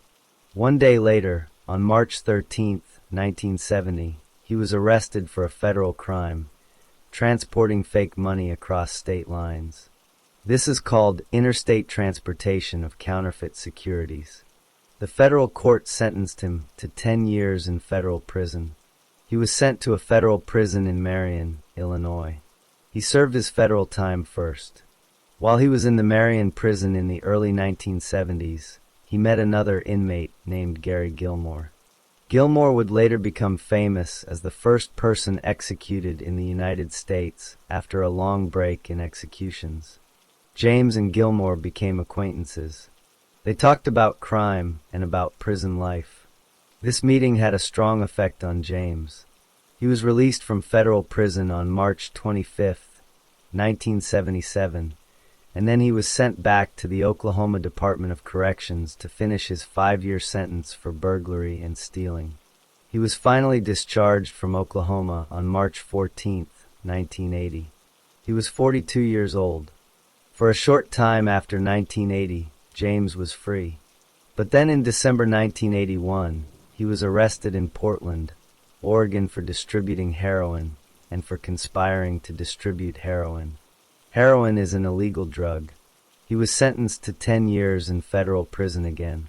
He was paroled, which means he was let out early under supervision on October 4, 1985. He had served almost 4 years. After his parole, he did not stay clean. On January 11, 1986, he was arrested in Portland, Oregon for assault in the 4th degree and for reckless endangerment. Assault means he physically hurt someone. He was sentenced to 5 years in the Oregon Department of Corrections. He served that sentence and was released around 1991. He was then 53 years old. Over the course of his life, James had been in 25 different prisons. He had been arrested many times. He had committed burglaries, robberies, drug crimes, and assault. He had never held a steady job for a long time. He had no wife and no children that he took care of. He did not have close friends who were not criminals. He moved from state to state. His pattern was always the same: get out of prison, commit another crime, go back to prison. He did not learn from his punishments. Each time he was released, he returned to his old habits. After his release from Oregon in 1991, James traveled to the Midwest. He went to Missouri. He had spent time in Missouri prisons before, so he knew the state. He did not have a home of his own. He did not have a job. He needed a place to stay. Through contacts he had made in prison or on the streets, he found someone who let him live in their home. That person was an acquaintance who worked as a real estate agent. James moved into that person's house in Missouri. He did not pay rent. He spent his days doing nothing in particular. He listened to a police scanner that he owned. The police scanner let him hear what the police were saying on their radios. He liked to know what was happening in the area. He also watched television. He thought about money. He wanted money. He did not want to work for it. He wanted to take it from someone else. James Henry Hampton was now 54 years old. He was living in Missouri at the home of a real estate agent. He had no money of his own. He had a long history of violence and theft. He was thinking about his next crime. James Hampton was living in the home of a real estate agent in Missouri. The real estate agent had recently helped a woman named Frances Keaton with a property transaction. Frances Keaton was 58 years old. She worked as a hairdresser in Florissant, Missouri. She lived in a house in Warrenton, Missouri with her fiancé, a man named Alan Mulholland. Frances had a checking account that contained money for the real estate deal. The real estate agent knew that Frances had at least $30,000 in that account. The real estate agent mentioned this information to James while he was staying in the home. James heard this and decided he wanted that money. James began to plan. He did not want to work for money. He wanted to take it by force. He obtained a copy of the key to Frances Keaton's house. The real estate agent gave it to him. He also got a sawed-off shotgun. A sawed-off shotgun is a shotgun with a shortened barrel. It is easier to hide and very dangerous. He also had dark clothing and a stocking cap. The stocking cap could be pulled down over his face to hide his identity. He also had a police scanner, which he already owned from before. He planned to use the scanner to listen for police communications during the crime. On the evening of August 2nd, 1992, James put his plan into action. He drove a green Pontiac Bonneville to the parking lot of the Fellowship Baptist Church in Warrenton, Missouri. He parked the car there around 9 p.m. Some people saw him and asked if he needed help. He told them he was having car trouble. They offered to help, but he said no. He said he had a bicycle. He left a note on his car windshield. The note said, "Car trouble. Gone for help. S.G. Gambosi." Then he took a bicycle and rode it about 3 miles to the neighborhood where Frances Keaton lived. James arrived at Frances Keaton's house after 10 p.m. He used the key the real estate agent had given him to enter the house. He was wearing dark clothing and had the stocking cap pulled over his face. He carried the sawed-off shotgun. Frances and Alan Mulholland were asleep in their bedroom. James went into the bedroom and woke them up. He pointed the shotgun at them. He told them, "I've come here to rob you." He tied their hands and their feet so they could not move. Then he demanded $30,000. Frances and Alan told him they did not have that much money. Frances said she thought she could get $10,000 from her pastor, the minister at her church. James untied Frances so she could get dressed. She got up and put clothes on. While she was dressed, she tried to run away and escape. James caught her and stopped her. He took a coat hanger and put it around her neck. He told her he would kill her if she tried to resist again. She stopped trying to escape. James then made a decision. He told the couple that he would take one of them as a hostage. He said the hostage would make sure he got the money. He told them he would take Frances. He told Alan that if Alan tried to call the police, he would kill Frances. He also told them he had a police scanner. He said he would know if the police were looking for him. He said that if he heard police activity on the scanner, he would kill Frances. Then he left Alan tied up in the house. Alan could not move or call for help. James took Frances outside to her car. He got in the driver's seat. Frances got in the passenger seat. They drove away from Warrenton, heading west toward Callaway County, Missouri. Frances had a cellular telephone in the car. James told her to call her pastor. At 1:15 a.m. on August 3rd, 1992, Frances called her pastor on the cell phone. She asked him if he could give her $10,000 in cash by 9 o'clock that morning. The pastor said he did not have the money. Then the pastor called Frances Keaton's son to tell him what was happening. Frances's son called his mother back on her cell phone around 1:30 a.m. That was the last time anyone spoke to Frances Keaton. While James was driving, he had his police scanner turned on. He heard something on the scanner. The police had been alerted that a kidnapping had taken place. They were looking for Frances Keaton. James heard this information. He had already decided what to do if the police found out. He had decided that if the police learned about the kidnapping before he received the ransom money, he would kill the hostage. Now the police knew, so he decided to kill Frances. James drove to the farm of the real estate agent he had been staying with. The farm was in Callaway County, Missouri. He knew the land because he had lived there. He took Frances out of the car. He blindfolded her so she could not see where they were going. He took her into a wooded area about half a mile from the real estate agent's farm. He had a hammer with him. He hit Frances Keaton in the head many times with the hammer. She died from the blows to her head. After she was dead, James buried her body in the woods. He also took all of her belongings from the car. He burned them so there would be no evidence. The next morning, on August 4th, 1992, James drove Frances's car back to Warrenton. He wanted to get his own green Pontiac from the church parking lot. But when he got near the church, he saw that the police were watching his car. The police had found the green Pontiac with the note on it. They suspected something was wrong. They had impounded the car, which means they took it away to a locked lot. James did not try to get the car while the police were there. He left. Late that night, James went to the impound lot where the police had stored his green Pontiac. He tried to break into the lot to get his car. The police caught him. He gave them a fake name. The police did not know who he really was. They released him. James then fled Missouri. He left the state and traveled east. James ended up in New Jersey. He arrived in the area of West Orange and Wantage Township. He had not changed his ways. On September 16, 1992, he tried to kidnap another woman. Her name was Christine Sherman. She was 48 years old. She lived in Wantage Township, New Jersey. She was married to a doctor named Alan Sherman. James attempted to kidnap her. That attempt failed. He shot her once in the head with a gun. She died from the bullet wound. Her body was found by her husband. After killing Christine Sherman, James remained in New Jersey. He was not caught right away.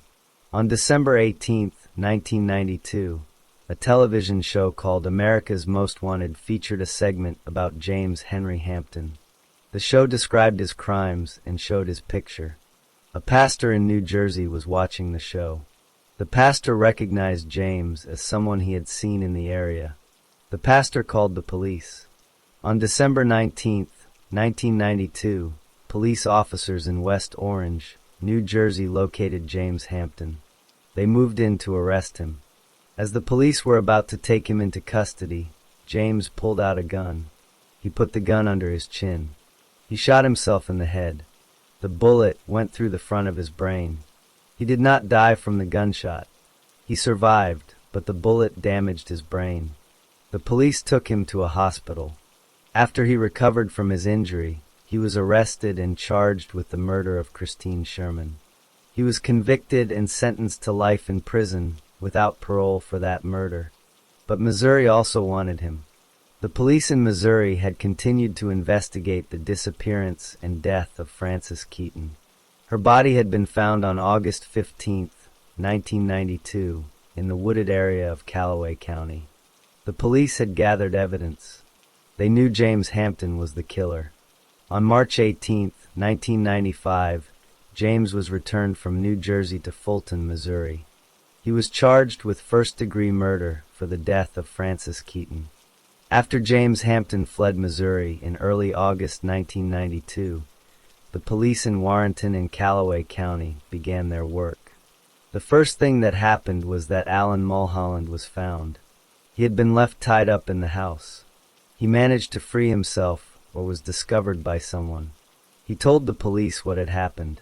He described the man who broke in, the sawed-off shotgun, the kidnapping of Frances Keaton, and the threat about the police scanner. The police now knew a crime had occurred. They started searching for Frances Keaton and for her kidnapper. The police found the green Pontiac Bonneville that James Hampton had left at the Fellowship Baptist Church parking lot. They saw the note on the windshield that said "Car Trouble. Gone for help. S.G. Gambosi." They suspected the car was connected to the crime. They impounded the car and kept it under surveillance. That was why James could not retrieve it when he returned the next morning. The police also found the bicycle that James had used to ride to Frances Keaton's house. These physical items became pieces of evidence. On August 15, 1992, 12 days after the kidnapping, Frances Keaton's body was found. She was discovered on the farm of the real estate agent in Callaway County, Missouri. She was in a wooded area about half a mile from the farmhouse. She had been buried in a shallow grave. Her belongings were not with her because James had burned them, but her body showed clear signs of how she died. The medical examiner examined her and determined that she had been killed by repeated blows to the head with a hammer. The police now had a murder investigation, not just a kidnapping. The police collected evidence from the scene. They also went back to Frances Keaton's house. They found the coat hanger that James had put around her neck. They found the ropes or bindings that had been used to tie Alan Mulholland. They took statements from Alan and from the pastor, who had received the phone call at 1:15 a.m. The pastor told police about the call and about contacting Frances's son. The son confirmed that he had spoken to his mother at 1:30 a.m., and that was the last contact. The police also obtained records from Frances's cellular telephone. These records showed the times of the calls. The police began to look for suspects. They knew that the kidnapper had specific knowledge about Frances Keaton's finances. He knew she had $30,000 in a checking account for a real estate transaction. That meant the kidnapper had inside information. The police questioned the real estate agent who had handled Frances's property transaction. That real estate agent told the police about James Hampton. The agent said that James had been staying at the agent's home after being released from prison. The agent admitted giving James a key to Frances Keaton's house and telling James about the $30,000. The police now had a name, James Henry Hampton. They also had a physical description that matched what Alan Mulholland told them. The police issued a warrant for James Hampton's arrest. But James had already fled Missouri. He was in New Jersey by September 1992. The Missouri police did not know where he was at first. They continued to investigate and gather evidence. They also learned that James had a long criminal record and had been in many prisons. They sent information to other states and to federal authorities. On December 18, 1992, the television show America's Most Wanted broadcast a segment about James Hampton. The show told viewers about the kidnapping and murder of Frances Keaton. It showed James's photograph and described him as a dangerous fugitive. The next day, December 19, 1992, a pastor in West Orange, New Jersey was watching television or heard about the broadcast. He recognized James Hampton as someone he had seen in the local area. The pastor called the police. West Orange police officers located James and attempted to arrest him. As described in Part 2, James shot himself in the head but survived. He was taken to a hospital and then arrested for the murder of Christine Sherman in New Jersey. After James recovered from his self-inflicted gunshot wound, he was tried and convicted in New Jersey for the murder of Christine Sherman. He received a sentence of life in prison without the possibility of parole. While he was in custody in New Jersey, the Missouri authorities requested that he be returned to Missouri to face charges for the murder of Frances Keaton. On March 18, 1995, James Hampton was transferred from New Jersey to Fulton, Missouri. He was formally charged with first-degree murder. The case went to trial in the Circuit Court of Callaway County. The trial began on July 29, 1996. The prosecutors presented evidence step by step. They showed that James had obtained the key to Frances Keaton's house from the real estate agent. They showed that he had planned the kidnapping for ransom. They showed that he had a police scanner and that he heard police were looking for him. They presented his own testimony from earlier statements where he admitted he had decided in advance to kill the hostage if the police learned of the kidnapping. They showed that he drove Frances to the wooded area, blindfolded her, and beat her to death with a hammer. They presented forensic evidence from her body. They also presented witnesses, including Alan Mulholland, the pastor, and Frances Keaton's son. James Hampton testified at his own trial. He did not deny killing Frances Keaton. He explained his plan and his decision to kill her after hearing the police scanner. His lawyers called a neurologist, Dr. Jonathan Pincus from Georgetown University, to testify.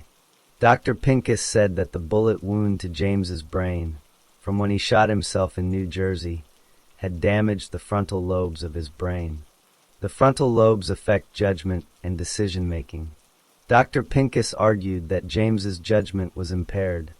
However, the jury considered all the evidence. They also considered that James had planned the crime before he shot himself. The shooting in New Jersey happened after the murder of Frances Keaton, not before. So his judgment at the time of the murder was not affected by that wound. On August 2, 1996, the jury found James Henry Hampton guilty of first-degree murder. The same jury then heard evidence about whether he should receive the death penalty or life in prison. The jury recommended the death sentence. On September 16, 1996, the judge formally sentenced James Hampton to death. After the sentence, James Hampton did not fight to stay alive. He refused to make court appeals. He did not want to spend the rest of his life in prison. He told people that he would rather be executed than grow old behind bars. He also said he did not want to wait 15 years for his execution to take place. He dropped all appeals. However, the Missouri Supreme Court automatically reviews all death sentences. On December 23, 1997, the Missouri Supreme Court affirmed James Hampton's conviction and sentence. That means the court agreed that the trial was fair and the punishment was correct. On April 27, 1998, James filed a motion for post-conviction relief. This is a legal step that asks the court to look again at the case for errors. But on January 26, 1999, the Circuit Court of Callaway County dismissed his motion. He appealed that dismissal to the Missouri Supreme Court. On January 11, 2000, the Missouri Supreme Court dismissed his appeal. On February 23, 2000, the Missouri Supreme Court set March 22, 2000, as the date for James Hampton's execution. Some people opposed the execution. The Missouri Catholic Conference and other death penalty opponents argued that James was not competent to decide his own fate because of the brain injury from his self-inflicted gunshot. They asked Governor Mel Carnahan to grant clemency, which means to spare his life. The governor considered their request. On the night of March 21, 2000, around 10:15 p.m., Governor Carnahan denied the request for clemency. He said he saw no reason to commute the sentence. James Hampton was executed by lethal injection at the state prison in Potosi, Missouri, on March 22, 2000. He was 62 years old. For his last meal, he chose a dozen glazed donuts and 2 pints of milk. As the execution began, he raised his head, looked around, and coughed a few times. His final words were, "Take the phone off the hook." He did not want any last-minute phone call from the governor to stop the execution. Frances Keaton's 2 adult children attended the execution. Her daughter, LaVon Bolin, said afterward, "He got off easy. It was like he just went to sleep." Frances Keaton's death had not been easy. She had been beaten to death with a hammer. But the legal process had reached its end. The family of Christine Sherman, the New Jersey woman James had also murdered, also had a representative at the execution. After the execution, James Hampton's body was taken away. He was the 624th person executed in the United States since 1976, the 42nd person executed in Missouri since 1976, and the first person executed in Missouri in the year 2000. The case was closed. Frances Keaton's killer was dead. The story of James Henry Hampton ends with his execution on March 22, 2000, and Frances Keaton's family was left to remember the woman who was taken from them by a hammer blow in the woods of Callaway County.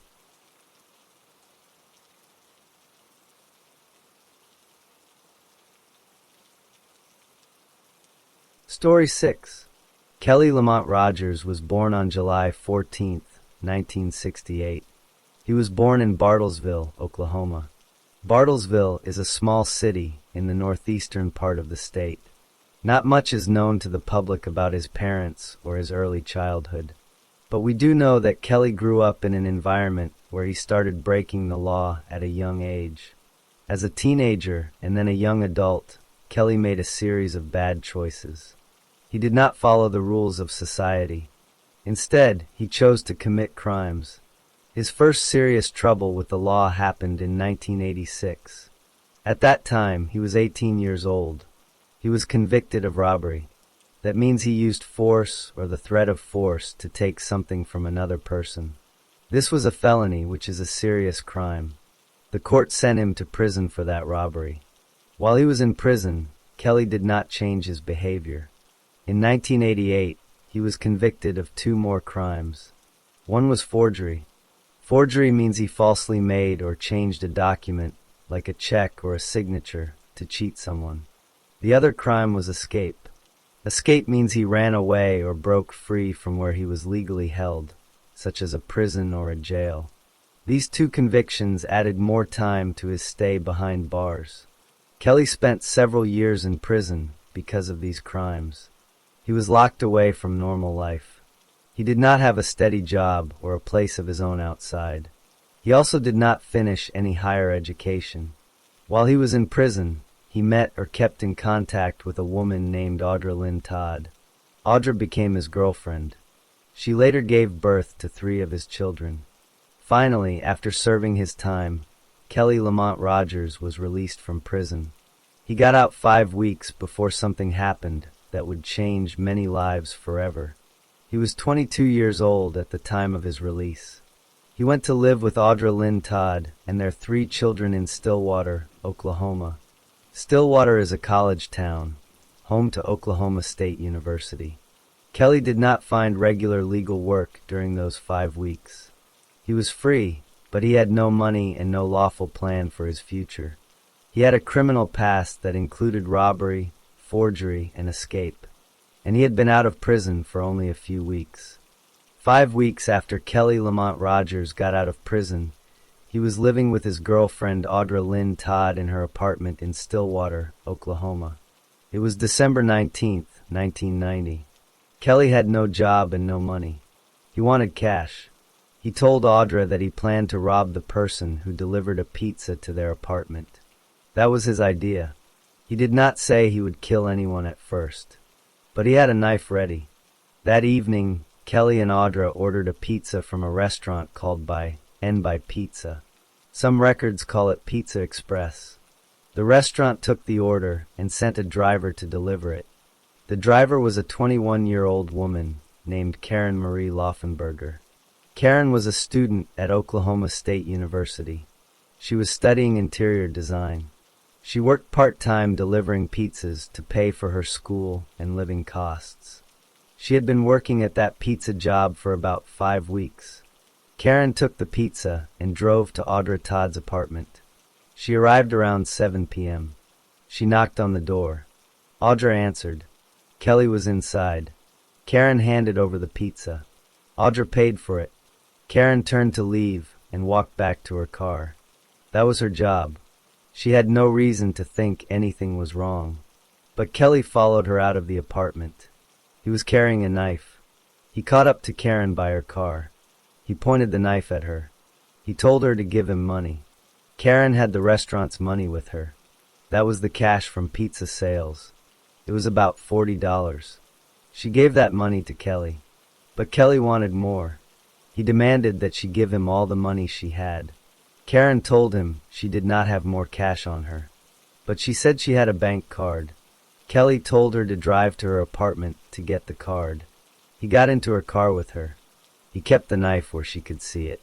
He made her drive to her own apartment. She did what he said because she was afraid. When they got to her apartment, Karen went inside.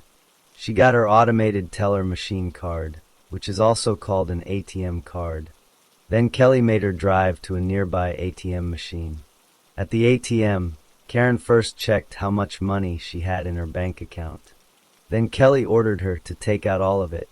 She withdrew $175. That was almost every dollar she had. The ATM recorded the transaction at 7:52 p.m. After that, Kelly made Karen drive back to her apartment again. They went inside. Once they were inside, Kelly forced Karen to have sex with him. She did not agree to this. It was rape. The medical evidence later showed that she had injuries from this sexual attack. Then Kelly took his knife. He stabbed Karen 9 times. He stabbed her in the chest. He stabbed her in the neck. He stabbed her in the abdomen, which is the belly area. Some of the stab wounds happened while she was still alive. Some happened after she had already died or was dying. Prosecutors later said he raped her both before and after he stabbed her. After Karen was dead, Kelly took her car. He drove it to an area near Audra's apartment. He left the car there. He also left Karen's keys and her identification. Then he went back to Audra. He told Audra that he had killed a pizza girl. He bought crack cocaine with some of the stolen money. He also drank wine. While Kelly was doing these things, other people started to notice that something was wrong. The manager of the pizza restaurant was a man named Eric Zanatelli. Karen had not returned from her delivery. She was gone too long. Eric became worried. He drove along the route she would have taken. He went to the last delivery address, which was Audra Todd's apartment. He asked Audra if Karen had delivered the pizza. Audra said yes, and Karen had left. But Karen still did not come back to work. Eric then called Karen's boyfriend. The boyfriend went to Karen's apartment. He arrived around 10 p.m. He went inside. He found Karen's body on the floor. She was naked. She was not breathing. She had been stabbed many times. The boyfriend called the police right away. When police officers arrived, they saw the body and the blood. They also saw that Karen's car was not in the parking lot. They started asking questions. They learned that Karen had made a delivery to Audra Todd's apartment. They also later got bank records. Those records showed that someone had used Karen's ATM card at 7:52 p.m. to take out $175. That happened after she left the pizza delivery and before her body was found. The police did not yet know who had done this. But they had 2 important facts: the last delivery address and the time of the ATM use. After Karen Laufenberger's boyfriend found her body and called the police, officers began their work. They sealed off the apartment. They collected evidence. They saw the stab wounds on her body. They also found signs of sexual assault. A medical examiner later took swabs from Karen's body. Those swabs contained sperm. That sperm did not match Karen's boyfriend. That meant another man had been with her that night. The police also learned about the pizza delivery. They went to buy N-By Pizza. The manager, Eric Zanatelli, told them that Karen's last delivery was to an apartment rented by Audra Lynn Todd. The police went to that apartment. They talked to Audra. She told them that Karen had delivered the pizza and left. But the police were not sure they believed her. At the same time, investigators looked at Karen's bank records. The records showed that someone used her ATM card at 7:52 p.m. on December 19, 1990. That person took out $175. The ATM was near Karen's apartment. The police knew Karen was already dead by 10 p.m. So the person who used her card was likely the same person who killed her. The police found Karen's car abandoned near Audra Todd's apartment.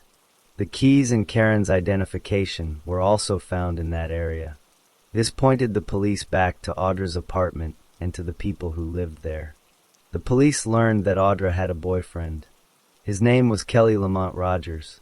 They found out that Kelly had just been released from prison 5 weeks earlier.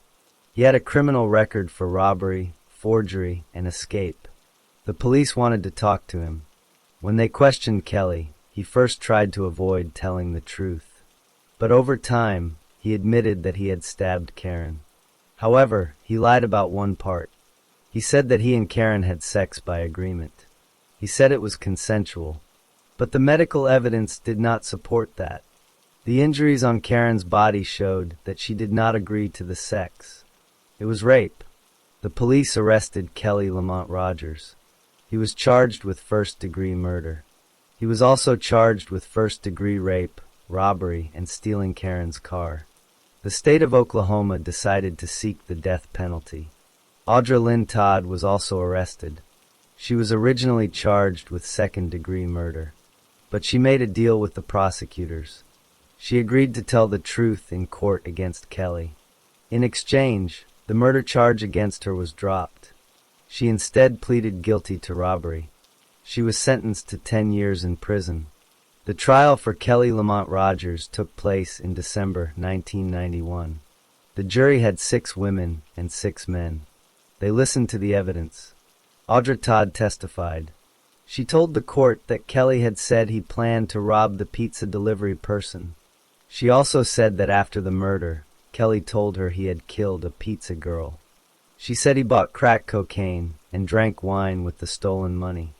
The jury also heard from the medical examiner. The examiner explained that Kelly's sperm was found on Karen's body.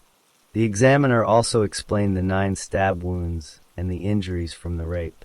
The jury did not take a long time to decide. They talked for about 80 minutes. Then they came back with a verdict.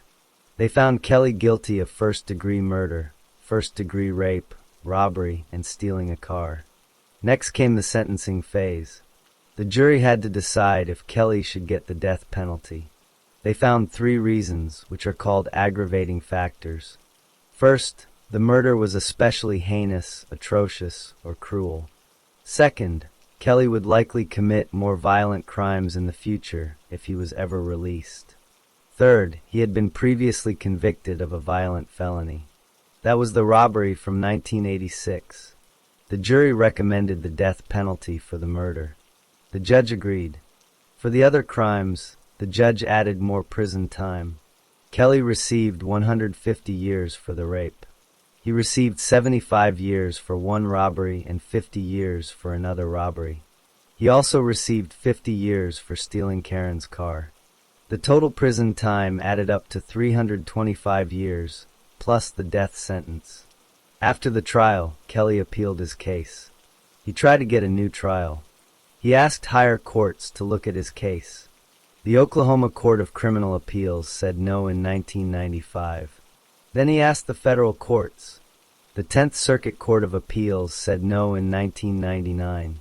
Finally, he asked the U.S. Supreme Court. The Supreme Court rejected his final appeal in January 2000.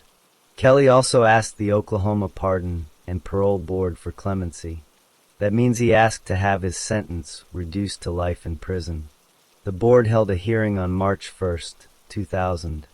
They voted 4-0 to deny clemency. On March 23, 2000, Kelly Lamont Rogers was taken to the death chamber at Oklahoma State Penitentiary in McAlester. He was 31 years old. He was given a last meal. He chose 5 chicken drumsticks for chicken thighs, mashed potatoes with gravy, coleslaw, a large Sprite, and double chocolate cake. Before the execution, Kelly spoke to the witnesses. He smiled. He told his family that he loved them. Then he turned to Karen's family. He said he prayed they would find peace and that God would heal them.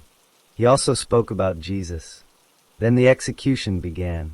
The drugs were given through a needle. At 12:27 a.m., he was pronounced dead. Karen Marie Laufenberger's parents, Ray and Pat Laufenberger, released a statement. They said they missed their daughter every day. They said they felt sympathy for Kelly's family. But they called the execution a final act of justice. Kelly Lamont Rogers became the 23rd person executed in Oklahoma since the death penalty was brought back in 1977. The story of Kelly Lamont Rogers ends with his execution, but the loss of Karen Marie Laufenberger remains with her family forever.